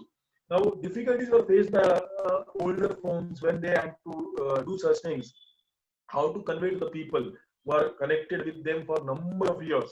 And that is why this facility has been given, that you can give a factual information in a by way of advertisement. Again, I repeat, factual information. So completion of glorious 50 years, providing services to number of, these kind of explanation adjectives should not be included there. Greeting cards, invitations, etc. also in a limited manner, in a factual manner, it is allowed to us. Now on professional stationery, visiting cards, etc. As I said, diploma can be mentioned, certificate course cannot be mentioned. President of so-and-so club established since cannot be mentioned on degree or diploma. In your write-up, you may be having number of years so-and-so or established on so-and-so, because that's a factual information. But on a stationery or a visiting card, you cannot mention that. If you are a director in a company or a member of a political body or parties or CSL, etc., etc., you cannot write it on your cards or your stationery, on your signboards, etc. Remember that. In the bigger firms, they have a kind of a specialization, and there is a tendency in the firms to write in under each partner. So Mangesh Kindre partner specialized in GST or head GST. Please don't write that. ITT lawyer or finance consultant, don't write such things. Only two things are allowed now by this from 1st July 2020, that is insolvency professional or registered valuer. Similarly, this insolvency professional diploma or whatever degree and registered valuer degree also can be printed on our card in addition to our other degrees and diploma. But other than this, no specialization should be card, etc. Secondly, another exception allowed here is the mentioning the qualification of the institutes which having MRA and MOU with the ICAI. So if suppose CPA Canada is having MRA MOU, somebody has done that, he can print it on his card.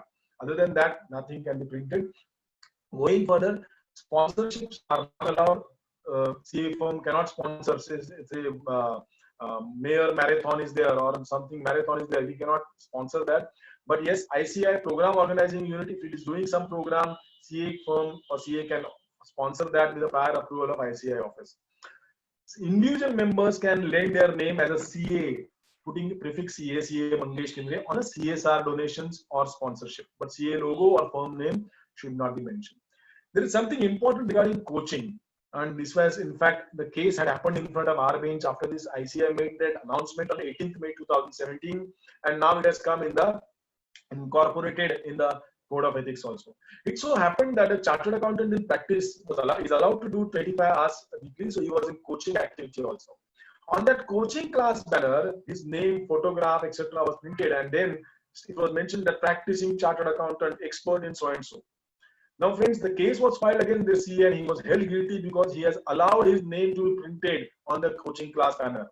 So, coaching class banner also, even if you are not saying, giving a firm name, etc., the name or photograph cannot be printed of a practicing chartered accountant. Coaching class may have their own banner, but name of chartered accountant there cannot be there on that coaching class banner. Signboards in a limited manner, illumination can be allowed now, but it cannot be like a trader's signboard or a glow signboard. If there's a complete visibility is not there, one has to understand the facts and take this risk of doing illumination in a limited manner. TV movie credits are now being allowed. That is a name which is appearing at the end of a television serial or a movie serial is allowed. Of course, it has to be in a similar manner like others. Allowed, it should be a factual interview. You can mention your firm name also, no issues in that to any specific question, but all this factual information should be given. Typically, there is a tempting many times, because I had faced this in a television interview in 2012. It was a Marathi television channel, answering the question when the service tax law changed, and suddenly there was one question that where we can approach, whether we can approach to you, how I can approach you, and I want to discuss with you in detail. So kindly share. So at that time, I had to restrict myself, saying that I'm here to answering this question. I'm not supposed to ask for any work here. So please, this is not connected with this program. I'm not answering this question. So desist yourself or avoid from answering such questions or such which are maybe promotional in an interview. It may be a planted questions at time by our own, one can say, well-wishers, so-called well-wishers. So please remember that. As far as books, articles, etc., presentation is concerned, professional attainments are prohibited, but you can mention CA firm or name of firm also, right? But attainments, etc., are prohibited in that books, article presentation. Uploading educational videos allowed, but I can upload it on my name, but I cannot mention my firm name or firm association, etc. There was an interesting question which was there yesterday in the WRC program, whether I can make my YouTube channel and tomorrow if I start getting money from that uploading of educational video, what will happen? To my mind, there's a risk. You cannot prepare a YouTube channel and getting, because once you prepare a YouTube channel, you will start getting this thing, right? So uploading educational videos, how you are going to upload, one has to see. Even if you prepare such channel, such money should not flow to you, because that is not an honorarium. If it's an honorarium, that's a different issue. But if it's a sharing advertisement which that those channels are getting or those social media platforms are getting, then you will not only be violating the other occupation aspect, but also sharing aspect, also sharing of fees and revenue. So sharing should not be there. Subject to that, you please upload your videos, no issues in that regard. Correct? That much is allowed. Appearance on TV, films, and internet. Earlier only TV and film models were there. Now internet has been mediums were there. Internet has been now added in this because we know that internet is now in fact surpassing all these mediums.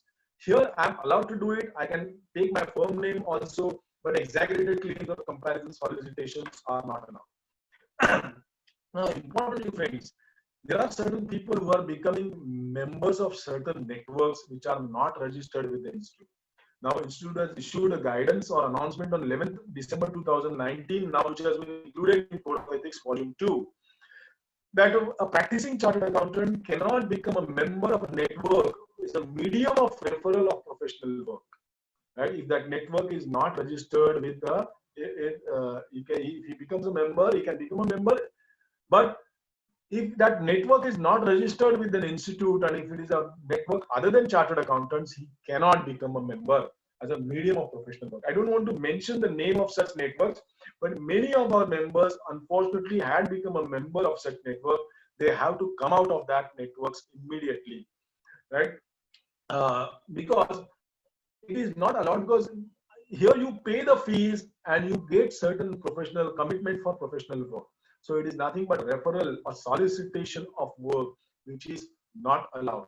These networks can be of two types, of physical networks as well as aggregator kind of network. Now, both places, because we may receive many times phone call from different kinds of website. Again, I don't want to mention because it's very famous. Everybody knows that you become a member of our website, or you will have host the certain information regarding the firms. Then you can approach us, and you can give a client who is approaching to us to you and all those kind of things. Please don't become a member. What I understand is the institute is trying to have this kind of a facility for practicing chartered accountants now. So let's wait for that. Let's not become a member of any network. CA cannot have its own logo. We can use CA and reverse tick logo only. Emblem of Garuda emblem of institute cannot be used. Please refer to the logo guidelines. Advisory. These are all included specifically in Code of Ethics, but these are most of a clarificatory in nature, because this is all already existing except for this internet appearance, etc., or uploading video, etc. Advisory regarding has been there on 20th April. What happened was, during these COVID times, many chartered accountants wanted to give a social service to COVID warriors, say doctors, nurses, policemen. They said that we will file your returns free of cost. Now, the advisory has been issued that we as a chartered accountant are not allowed to publicize our fees. Charging free services is nothing but giving a zero quantum of fees.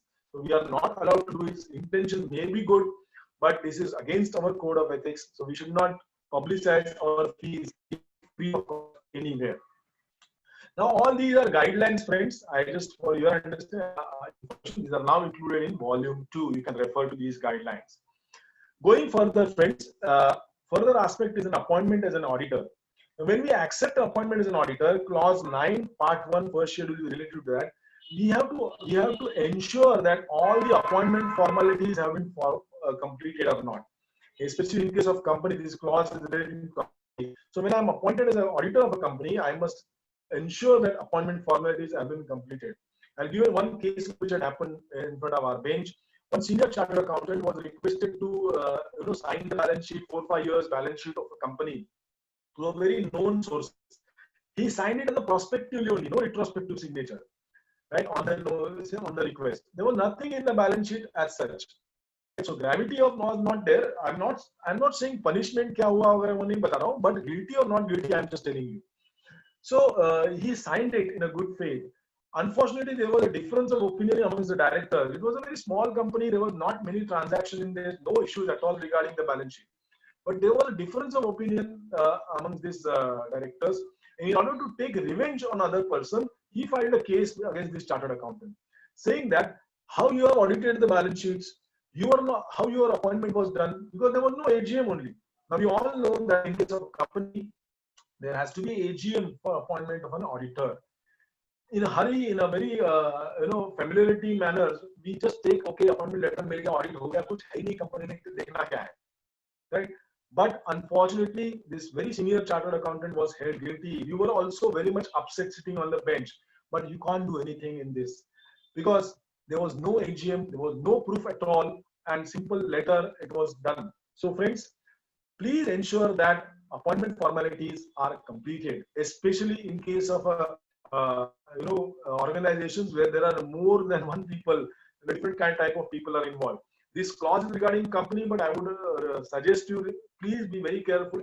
Similarly, as regards the trust or cooperative society or so on and so forth, especially when they say trust and cooperative society, there is a complete lack of trust and there is a complete lack of cooperation in these organizations. So please take care when you get an appointment letter. See to it that appointment formalities are completed. Going further, change in auditors and communication of the auditor. I'll quickly cover this because there are so many other aspects also. So we know that communication is necessary, clause 8 of first schedule. The chartered accountant will be held guilty if he accepts the position of auditor previously held by another chartered accountant without first communicating him in writing.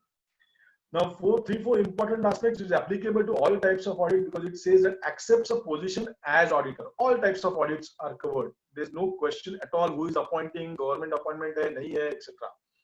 Number 2, position previously held by CA. It is not saying that previous year's chartered accountant. So in a tax audit under 44AB, first year there is an audit, second year there is no audit, third year there is no audit, 4 years suppose there is an audit and I am appointed as an auditor.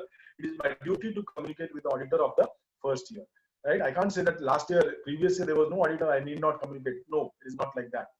Communication should be made before acceptance of the audit. Typically, many scenarios occur in this. Now, in UDIN scenario, UDIN after implementation of UDIN it may not happen, but you all know that in case of private limited company, there's a live case. I'll just tell you, private limited companies, tax audit and statutory audit has generally done together.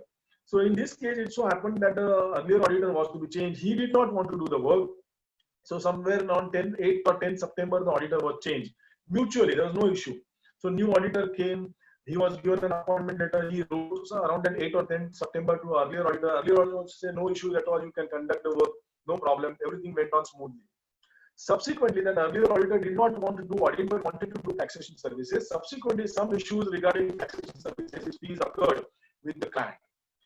Now that auditor, in order to take revenge on client, filed a case against the chartered accountant, saying that okay, you have given me communication. I also said no issues at all, but you wrote me communication on 10th September, whereas on the balance sheet the date is 31st August.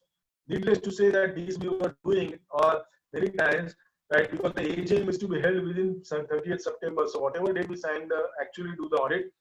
Signature was put by many of the small chartered accountants, especially to accommodate the client. And this kind of a practice resulted in a problem for that chartered accountant because the communication was done on 10th September. The signature was on the balance sheet of 31st August. So communication has to be before acceptance of audit on record. Please remember that. Mode of communication I'll discuss in the next slide. But before that, there's one relaxation given by the institute as regard government audits or bank audits, etc. where it has to be attended immediately. Communication वगैरह में थोड़ा time चला जाता है, तो ये rejection नहीं होना चाहिए बैंक से या government से. That's why it has been mentioned that you can give a conditional acceptance and then communication can be done with the earlier auditor and so on and so forth. Going further, friends, before going further with the communication, I would like to mention here that there is nothing like NOC mentioned here. It's just a communication. So NOC कहाँ से आ गया? So there is an allied provision in Council Guideline 2008. Now, let me tell you that you can see the second last pointer on your slide. Clause 1 of Part 2 of second schedule. Second schedule is much more grave in consequences. It says that if a member of an institute, whether in practice or not, shall be deemed guilty if he is violating any act, regulations, or any guidance or guidelines of the institute council. So if this guidelines is violated, it's a second schedule offense or second schedule misconduct. So what is this guideline? It says that a member of an institute in practice shall not, it's a mandatory, accept the appointment as an auditor of an entity in case an undisputed audit fee of another chartered accountant for carrying a statutory audit of that entity under Companies Act or various other statute has not been paid. So it is basically in relation to a statutory audit under any statute, under Companies Act or any other statute. So statutory audit fees, suppose you are appointed as a statutory auditor of a company or any other entity, right? And undisputed audit fee of an earlier auditor has not been paid, there is no question of communicating with that auditor. It shall not be accepted at all. There is no question of communication. So ask the client to pay that undisputed audit fee first, and then there is a communication. Suppose client says that मैंने तो pay किया हुआ है, then communication can be done. And in communication also, if he says that my undisputed statutory audit fees is not paid, you shall not accept the appointment. Now there can be issue. हमारे सामने case आया था. The client has told his chartered accountant that there is a dispute. See, I have sent this mail to that earlier chartered accountant that I am not going to pay you. You have not given me proper services. Now, friends, so chartered accountant pleaded that it is not an undisputed audit fee; it is a disputed audit fee. Now, what is this dispute? If a client says that you are not provided a proper service, what is the proper services? Whether client can judge whether statutory audit is a proper service or not. So simply writing a mail by a client would not result that fee becoming disputed fee. So there has to be a proper disputes. Please remember that. So in case of statutory audit, you have to take this care that undisputed audit fee nahi pay hai, I shall not accept. Let him pay first. Now, in this scenario, at times it may so happen that the mutually change करना है, earlier auditor को भी बाहर जाना है, उसको नहीं perform करना है audit, but undisputed audit fee नहीं pay हो रही है, correct? Because of some crunch or whatever financial problems are there, so mutually there can be NOC. यहाँ पे NOC आ सकता है, but that it is my suggestion, humble suggestion, that even an incoming chartered accountant should do it in such a watertight manner that tomorrow the client as well as the outgoing chartered accountant cannot deny such things. So in this limited scenario, NOC question आता है. Otherwise, communication आपको करना है. Communication, after communication, that person will respond to it saying that I have an objection or not an objection. If that objection is relating to fees, one has to see whether it is an undisputed audit fee relating to statutory audit. If it is not, then one can still go ahead. It is up to him. What are the circumstances and all those things? It is up to him. But if it is a statutory audit, undisputed fee, he cannot go ahead with the acceptance of the work. That is regarding acceptance. Now, communications, till now, till 30th June, two types of communications were allowed. The communication by letter sent by registered ID, acknowledgement due, or hand delivery with acknowledgement. Why this communication is required? I mean, communication is required to understand whether there were any issues, why the removal was there, what are the important aspects of an audit. So it is in the interest of an incoming auditor. And therefore, communication should be such that there is a positive evidence of delivery of communication is available with the incoming auditor. So that's why these two were allowed. The third and fourth one now being allowed, new ways of communication, acknowledgement by communication by registered email address of the retiring auditor or last known email address. Last known email address का मतलब पुराना नहीं है. Last known means latest known email address. It's better to do on a registered email address of the institute. Institute will definitely provide it. But very importantly, friends, sending an email itself is not a communication. You can see the first word here, acknowledgement of the communication. So there has to be a communication from there has to be acknowledgement from the retiring auditor. It may be okay, noted, yes, accepted, whatever it may be. Correct? But there should be a conclusive proof with the incoming auditor that this email communication has been acknowledged and read by the retiring auditor. Then only it will be a proper communication. The fourth one is, friends, that is through a unique identification number on Union portal. In this regard, Council is going to issue a guidelines. It has not come so far. But once it comes, I think this can be a foolproof communication, and there won't be any confusion as regards the communication, whether it is received or not received, etc. As I said in the volume 1, there's a duty has been casted upon the auditor to respond to the earlier incoming auditor. And therefore, the incoming auditor should be also drafting his communication letter in a very proper manner, saying that whether you have any professional objection or whether you want to highlight any matters regarding the appointment to me. If you write in such a manner, then it's a duty casted upon the earlier auditor that he should communicate with you. Then there are a couple of aspects which have been clarified here. Where if in a register ID, suppose there are comments are passed that office has been locked or there is no such office exists, what will happen? Now, this code has it has been very clarified that if it has been sent on the registered address of the outgoing auditor, then it shall be deemed to have been delivered to him unless he provides proofs otherwise. So there is no question about these things also.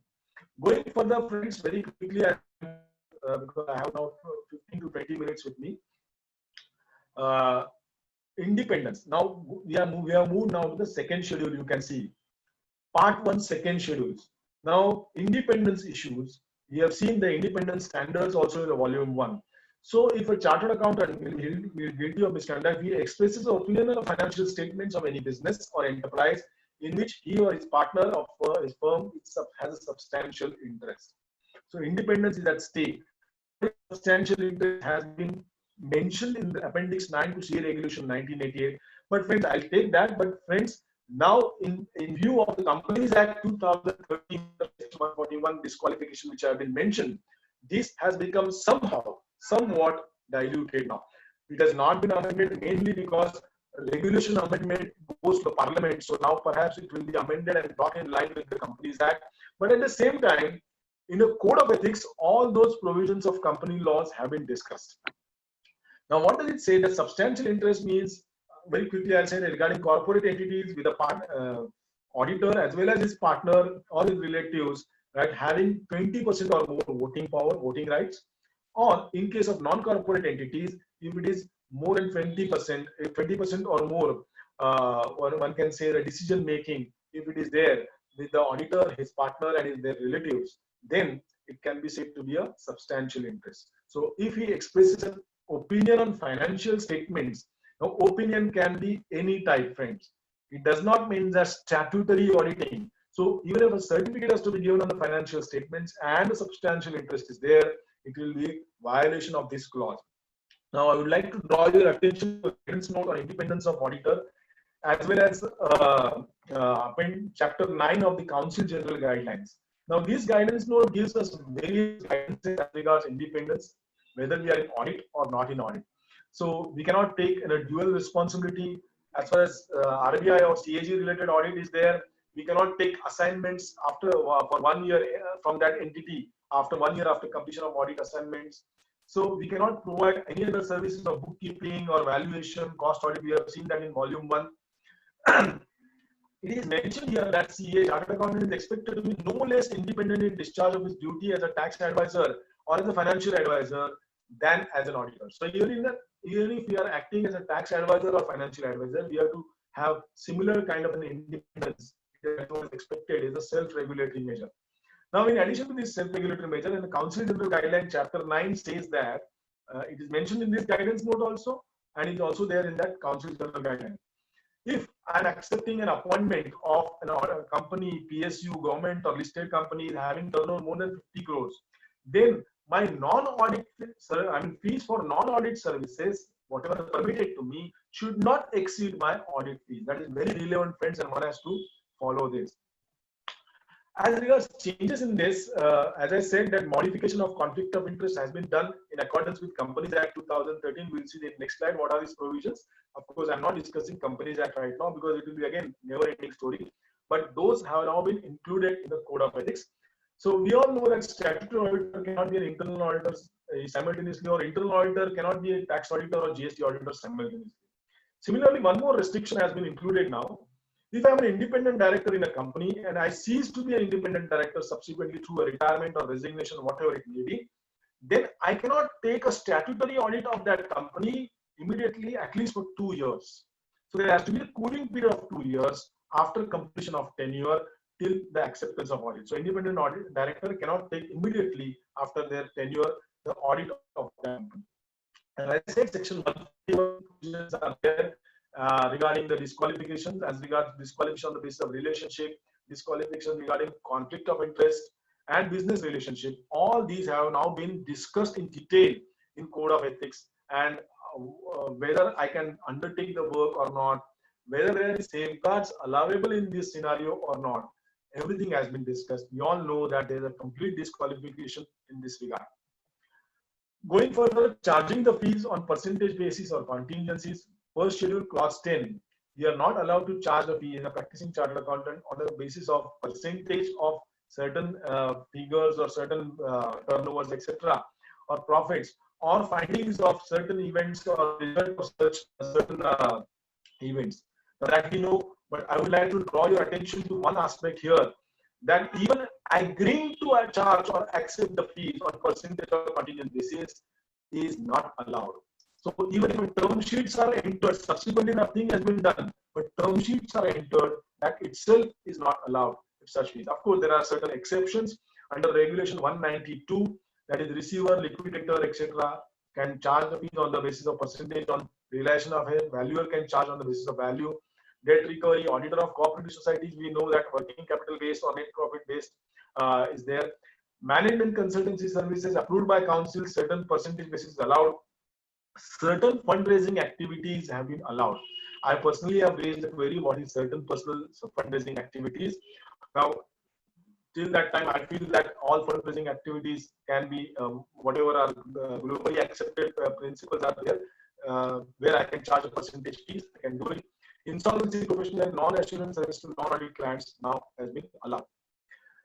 Clause 1 and 12 of, are similar type of clauses of the part 1 of first schedule, where we have to take care that if somebody else we find that is practicing in my name or signing in my name, I have to take complete care in this regard, inform to the institute, take an criminal action if it is required. Otherwise, I will be in a difficulty, friends. There has been a case where in an income tax raid, there are more than two balance sheets were found. Now the chartered accountant pleaded that I have not done anything, I have not signed. This is the Xerox copies. I have not signed those balance sheets. I have signed only balance sheet which is submitted to income tax.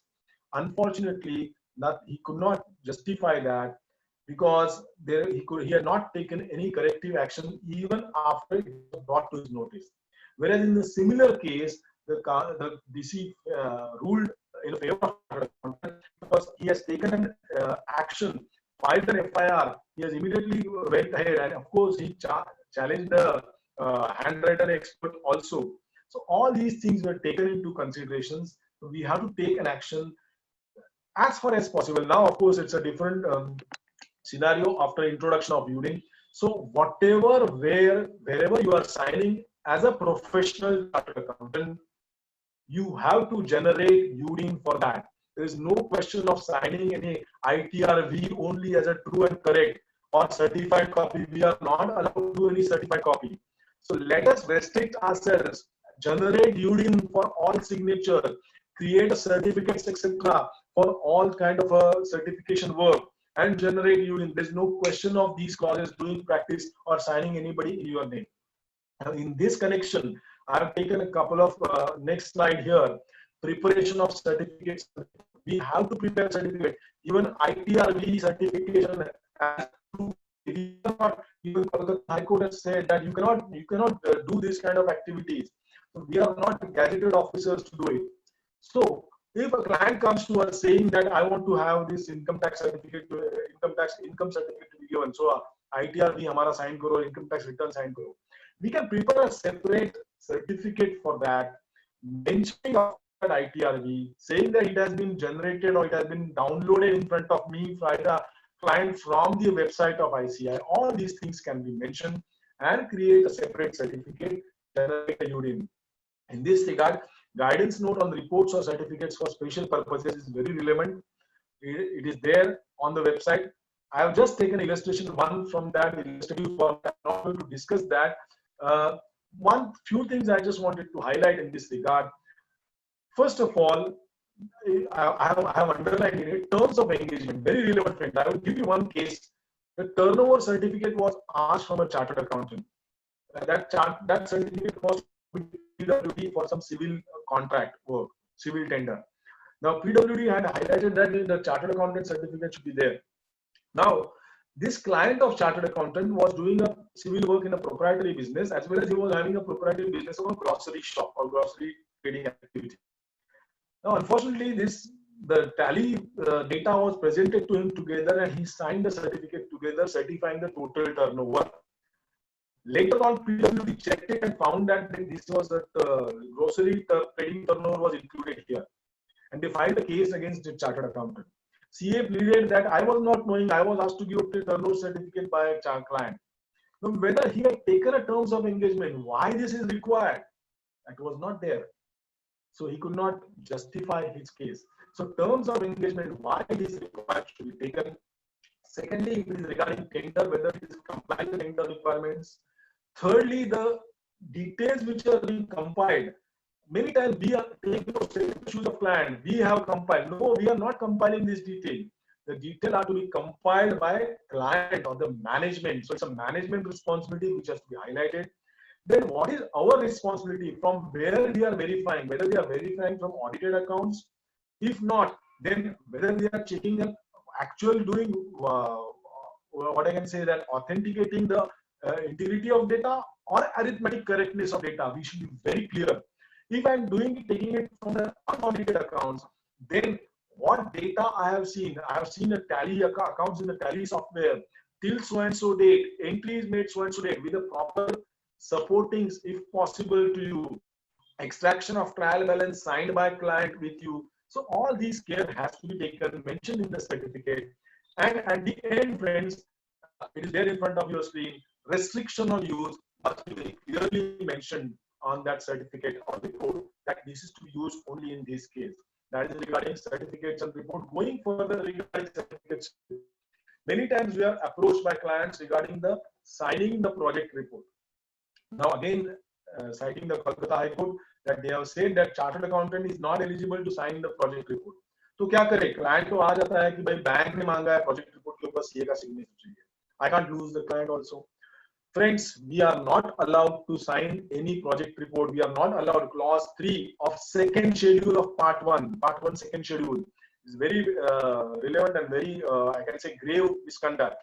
If I sign the project report, it is not correct, because there I am associating my name in connection with the estimated earning contingent upon happening of future events. Right? So here I am not allowed to vouch the accuracy of such future events. Right? But solution क्या है फिर? Client अगर आ गया तो, Mehul, can I take for 10-15 minutes maximum?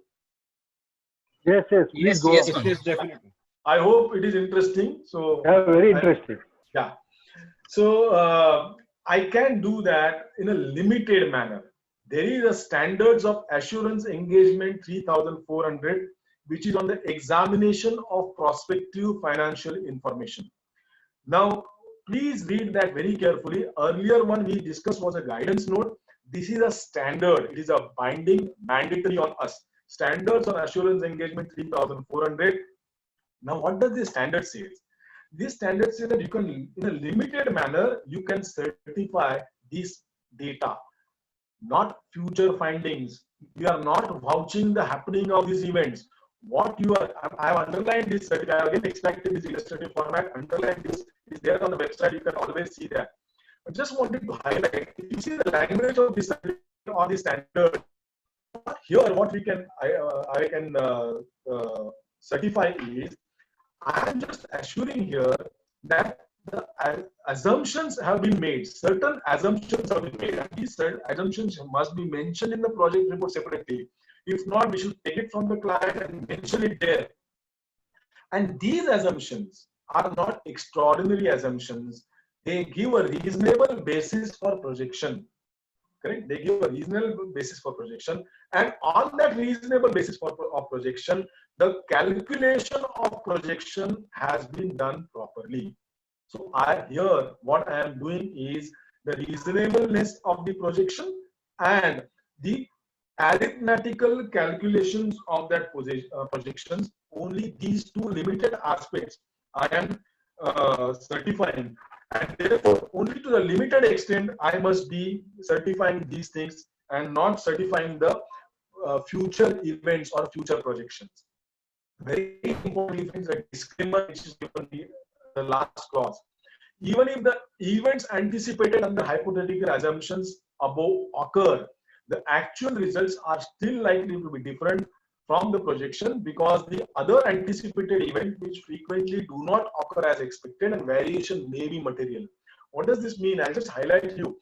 Suppose a project report has been prepared saying that the production will be of the 40%, 50%, and 60% of the installed capacity. Fair enough. Reasonable assumptions for the purpose of projection. Fine. Calculations also have been done correctly. But tomorrow, production has been done properly. They are not able to sell it because of, say, COVID kind of situation or a strike or riots or whatever kind of thing, war is happening. So, events do not occur as has been expected. It is out of this expectation, out of these projections, and that is not in my hand.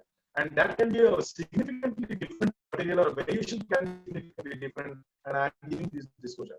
So friends, with these kind of disclosures, you can give this certificate. And project report के ऊपर कभी sign नहीं करना है. Certificate is separately enclosed. Enclose the certificate separately. Correct? Going further, friends, in the auditing of financial statement reporting, now we are on schedule 2. Already we are in schedule 2, but I am taking these clauses together because these clauses are self-explanatory as well as having an unlimited applicability. You can see clause 2, 5, 6, 8, and 9. What does these clauses say? Submitting report without verification of financial statements. So if a certificate, the financial statements are certified or submitting the report by a chartered accountant in his name, right, of an examination of financial statement without examining the financial statement, then he'll be guilty of misconduct under this. Now, many times we do a work on an assignment basis. I don't want to frighten you or any of this kind of thing, but when you do this work on an assignment basis,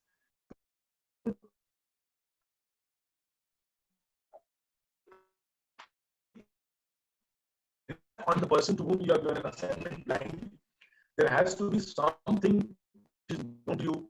There have to be aspects which are actually, I'm not saying verified, but at least gone through and in detail. You must be satisfied about that. It has happened in many cases. I don't want to highlight the cases. Many cases where chartered accountant doesn't know also what has happened. Out and out assignment is given to somebody. Please, I mean, we can take help of others, but we must be knowing. Verification should be done by the person who is signing. It is supposed to be done. एक छोटा case बता देता हूँ इसमें. एक not exactly on the line which is there, but interesting case है. Community trust था. In that community trust, one very reputed person from that community was a trustee, and there was no confidence against that trustee, and he was removed from trusteeship. And the other trustees found out recoveries from him, and the financial statements were prepared, signed by a chartered accountant. Recovery from that trustee was noted in that. Now, the trustee, as I said, was a very reputed person from that community, so he prevailed upon others and various other people in that community. And they said that, okay, we will do an independent checking of the recovery to be made from this person. And they appointed an independent auditor. The independent auditor carried out the procedures, and he found out the amount which is actually recovered after his verification. Unfortunately, what he did was he entirely retrusted the balance sheet and signed it and gave it with this new amount of recoverable from this trustee. Now, actually speaking, he could have given only the certification regarding the amount recoverable from trustee as per his verification. He should not have drafted the entire financial statement because other aspects he has not verified. The case was filed against him that you have signed the balance sheet without verification of other aspects. You have verified only one aspect, that is recoverable from this trustee. he did it in good faith, but unfortunately he was found guilty. So many times, in our eagerness to provide good services, we step into the shoes where we should not do it. Clause 5, disclosure of material facts. And standards on auditing 320 gives what is material, not material. Of course, that is relevant in this regard. But there are various facts which are material facts when we conduct an audit. And we must disclose that. If it is, we are not satisfied with that, we must disclose that. We should see that all the disclosures as per the Schedule 3 requirement, especially in case of companies. Now, whether in case of non-corporate assessees, whether the disclosures are required or not. Yes, there are certain accounting standards which are compulsory. At times, we don't disclose it, and we have found many cases where chartered accountants don't know itself that these are compulsory or not. In case of companies also, now when they say that material facts known to him which are not disclosed, now known to him does not mean actually known to him. Known to means that as a chartered accountant, it is supposed to be known to him. I'll give you one example of this. It's again regarding case law. There was a company, private limited company, carrying out a construction activity, छोटी मोटी construction activity, एक आध दो project लेते थे साल में. In 1 year, it so happened that they didn't have any project to do. So what they did was they invested the surplus money in a mutual fund or shares. I don't remember that. And so naturally, the next year, what happened was there was no construction project. The entire income was from dividend from the mutual fund of shares, and major assets of that company were in that investment in shares. Unfortunately, I mean, the audit was conducted by chartered accountant. There was no activity, nothing doing, so he was very happy. Unfortunately, friends, you may be knowing that as per the Reserve Bank guidelines, if the 50% of more of an income of a company is from a financial income, and 50% of an assets, more than 50% of the assets of a company are financial assets, then that company becomes an NBFC. And then if it is an NBFC, the chartered accountant is supposed to see whether it is registered as NBFC with RBI. If it is not registered with RBI, then he has to make a special report to RBI. And also now in CARO 16, the last clause says that being an NBFC, whether it is registered with RBI or not. Now this was completely missing. Material fact, chartered accountant, I mean, he was helpless. He said that I was not knowing this. But not knowing means what he was supposed to know as a chartered accountant. So friends, we have to see facts known means supposed to have been known by him. Clause 6, failure to report the material misstatement. Again, misstatement agar hai books mein, I mean, there can be a misstatement. I am not going in detail of that. Would like to explain you by way of case law. There was a substantial loan of a private sector bank in a company. Say, let's assume for example, 4 crores was loan and 30 lakhs was interest overdue on that. So 4 crore 30 was there. On the last day, there was an entry of 4 crores in the bank statement. Now, chartered accountant may or might not have might have asked, but I don't know. But in that balance sheet, that 4 crores was classified as other loans, and the balance sheet was signed by chartered accountant. Unfortunately for chartered accountant, that 4 crores, actually speaking, the asset reconstruction company had taken over that loan with a understanding with that bankers. And that asset reconstruction company then filed a case against this chartered accountant that how come that our name has not been mentioned in the balance sheet. The chartered accountant pleaded that I was not knowing it, and further I have classified it as another loan. It was classified. It was not mentioned anywhere else. But you all know that in case of company, there are disclosures norms are there, Schedule 3 requirements are there. So chartered accountant was held guilty for material misstatement in the books of account. I mean, in the balance sheet, in the financial statements.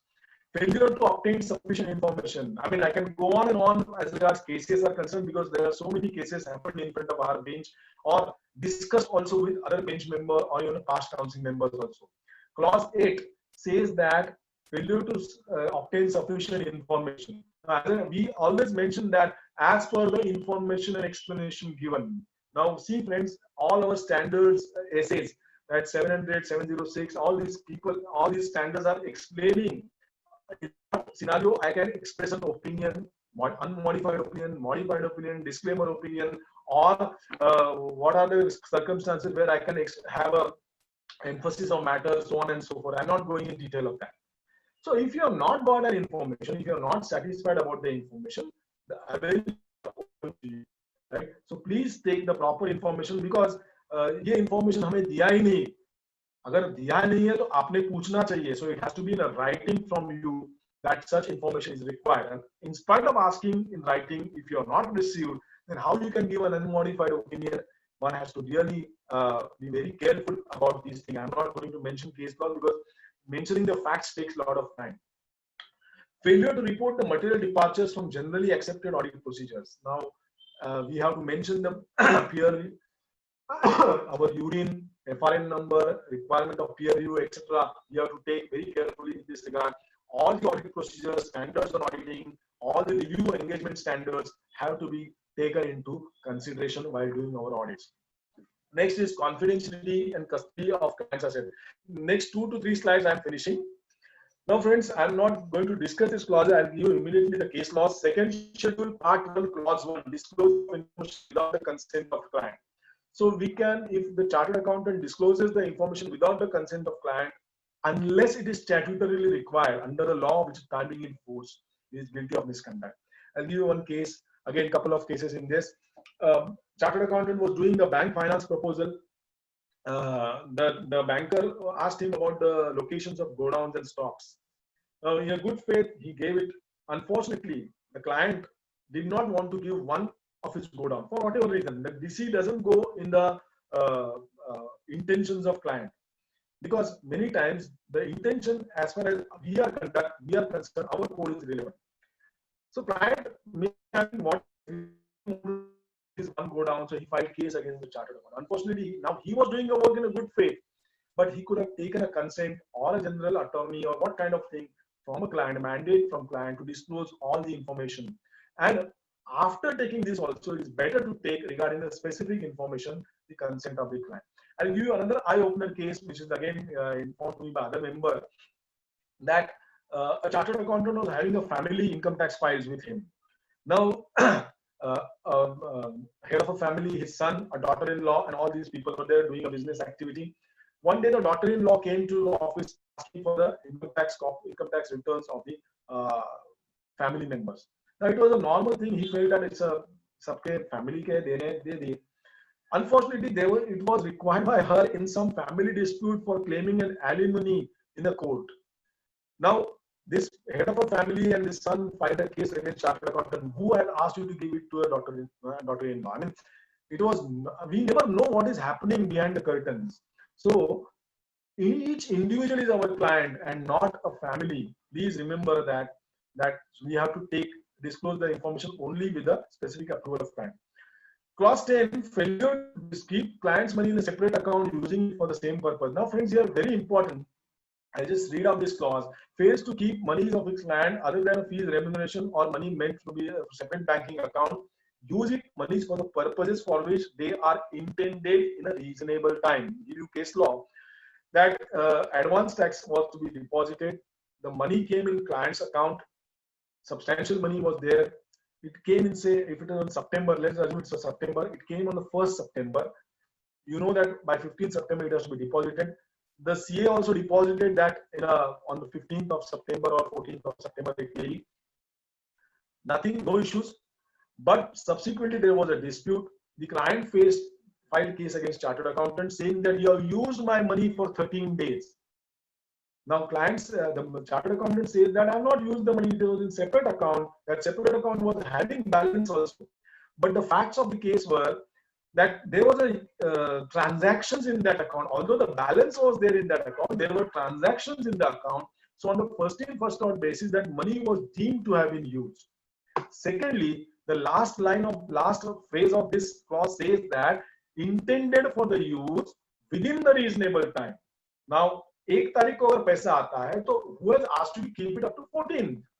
Correct. So unfortunately, here also the CA was held guilty. Friends, we don't have to, please, even at times, so happened that client का पैसा आके पड़ा रहता है. Client बोलता है चलो tax भर के हो गया, एडवांस टैक्स कम निकला या सेल परसेंट टैक्स कम निकला, ठीक है आगे रखो सर, आगे के लिए रखो. Please don't keep that. Return it immediately to the client, any excess amount which is lying there. Otherwise, it will be deemed to have been used if there are any transactions in that account. So this is just my humble suggestion to all of you. You are more capable or more knowledgeable than me in this regard. So I'm going further. Of course, clause 4 of part 2 of second schedule says that guilty if it defalcates or embezzles money received in a professional capacity, needless to say. right? So whenever any money is received in that capacity, if it is on record, or properly keep the record of that. Going further, not providing information or providing wrong information. First schedule clause, I would like to simply draw your attention to clause 1 and clause 3 of part 3 of first schedule on your screen. Not being a fellow member of the institute acts as a fellow member. Many times, young chartered accountants, I think that there are many, once you apply for fellow membership, right, unless you get it, please don't mention FCA on this thing, because tomorrow if there is any issues in that, yes, once it is approved, you will get it from the date when you apply. But unless you get it, don't mention it. Secondly, just because you have completed 5 years, you are not a fellow member. You have to apply to the institute to become a fellow member. There has been these cases. I am not going into the facts of the cases. That's what I am telling. Clause 3 says that, of course, clause 2 is regarding giving information to the institute. You have to give it, and you have to give it correctly. Clause 3 says that, very relevant, that while inviting a professional work and tender, when you file give a write-up or give a tender, you have to give a correct information. One simple case here I tell you without telling facts.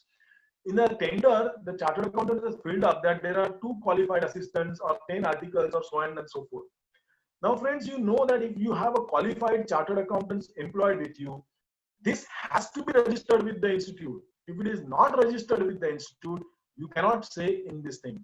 In this case, it so happened that there were 2 chartered accountants doing an assignment work with this firm, and they mentioned it as a qualified assistant. Now, these people were having COP in their name. They were just doing assignment work. Now, at times, the tender can be sent for verification to the institute by those authorities. In this case, it so happened like that. Even an article clerk, suppose I'm a member, I'm partner in firm A and firm B. मेरे नाम पे form ए में 4 article है, form B में 5 article है.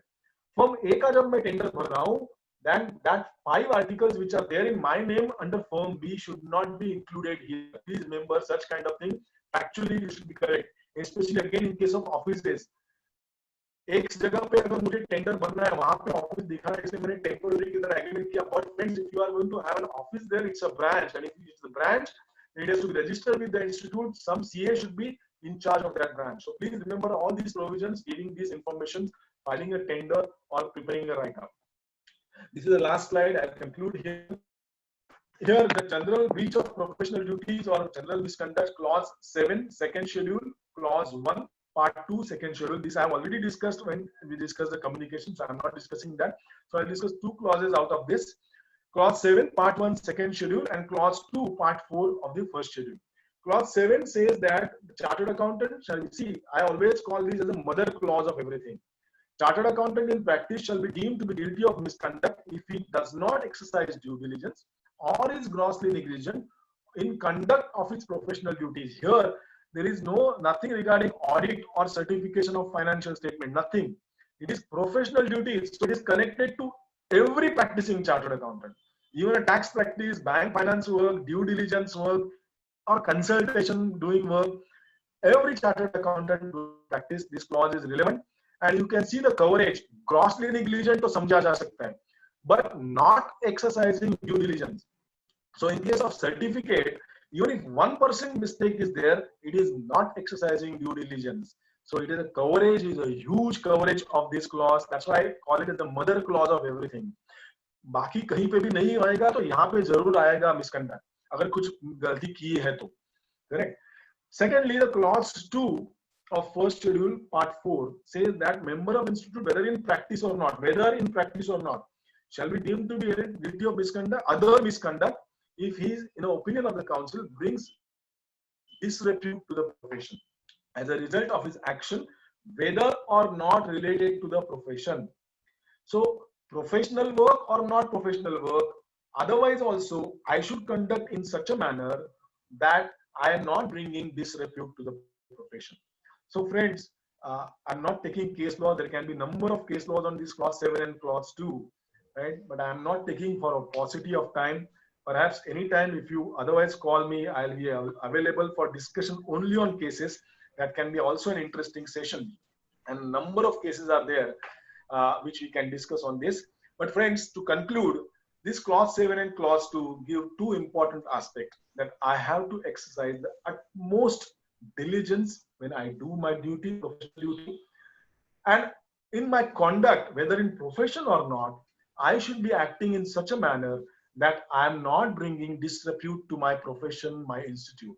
I'm pretty sure that everyone of us from our in our mind or inherently we are intending to act like that only. At times we may be lagging in mainly in demonstrating the ethics, and there perhaps our these guidance and all these code of ethics will be relevant for us. So please take it in a positive manner. There's no need of getting afraid or anything. There are so many things which have been mentioned here. So let us conduct ourselves with complete diligence in our professional duties and conduct ourselves in professionally and otherwise in such a manner that we will always bring reputation to our institute. Thank you very much for patient listening. I hope I am able to add some positiveness to all of you as regards ethics. Thanks a lot. As I said, this last is there on the side. I am not taking it. Thank you very much. Any questions? I'm open. Thanks a lot. Thank you, Mangesh sir. We'll just take some 4-5 questions which are there in the Q&A tab. No problem. Yeah. So I'll just read out whether internal auditor can be appointed as tax auditor for the same client. I have explained no. It is already there. No, we cannot be.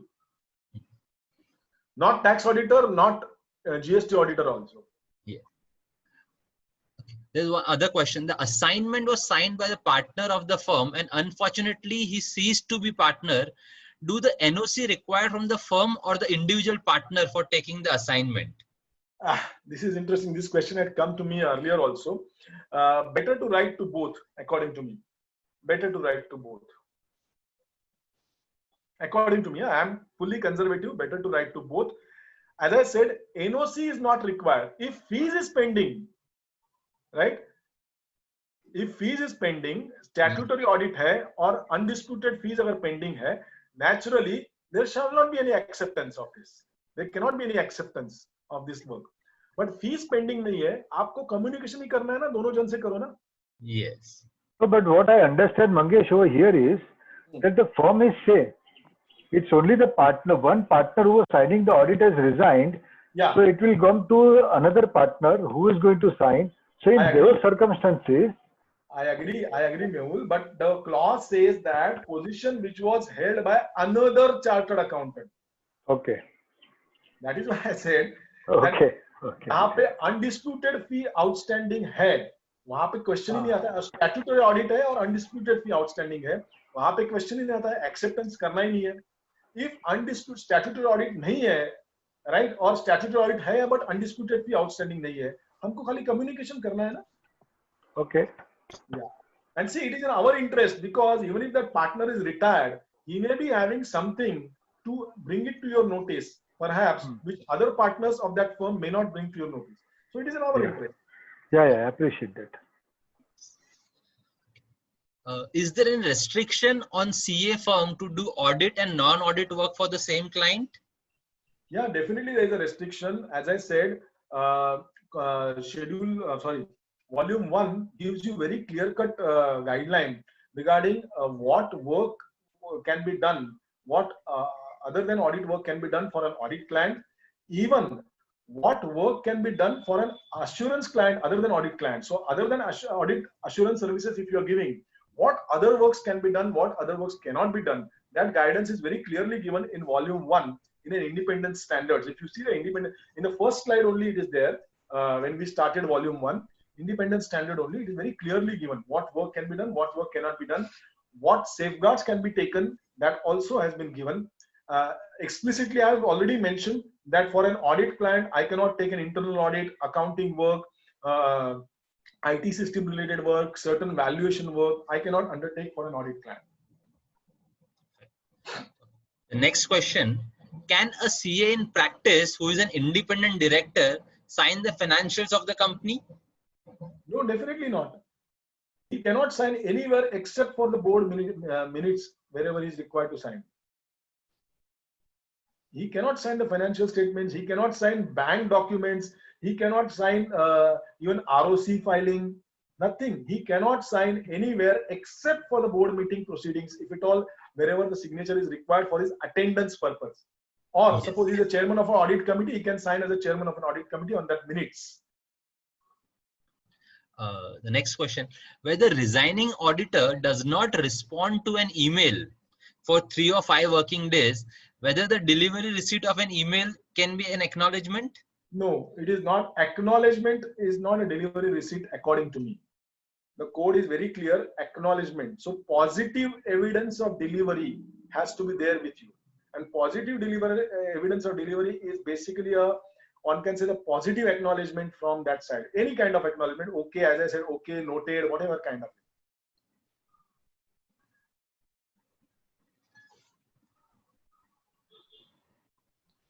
Sorry, hello? Yeah, there was one question from Paresh Bhai Clark.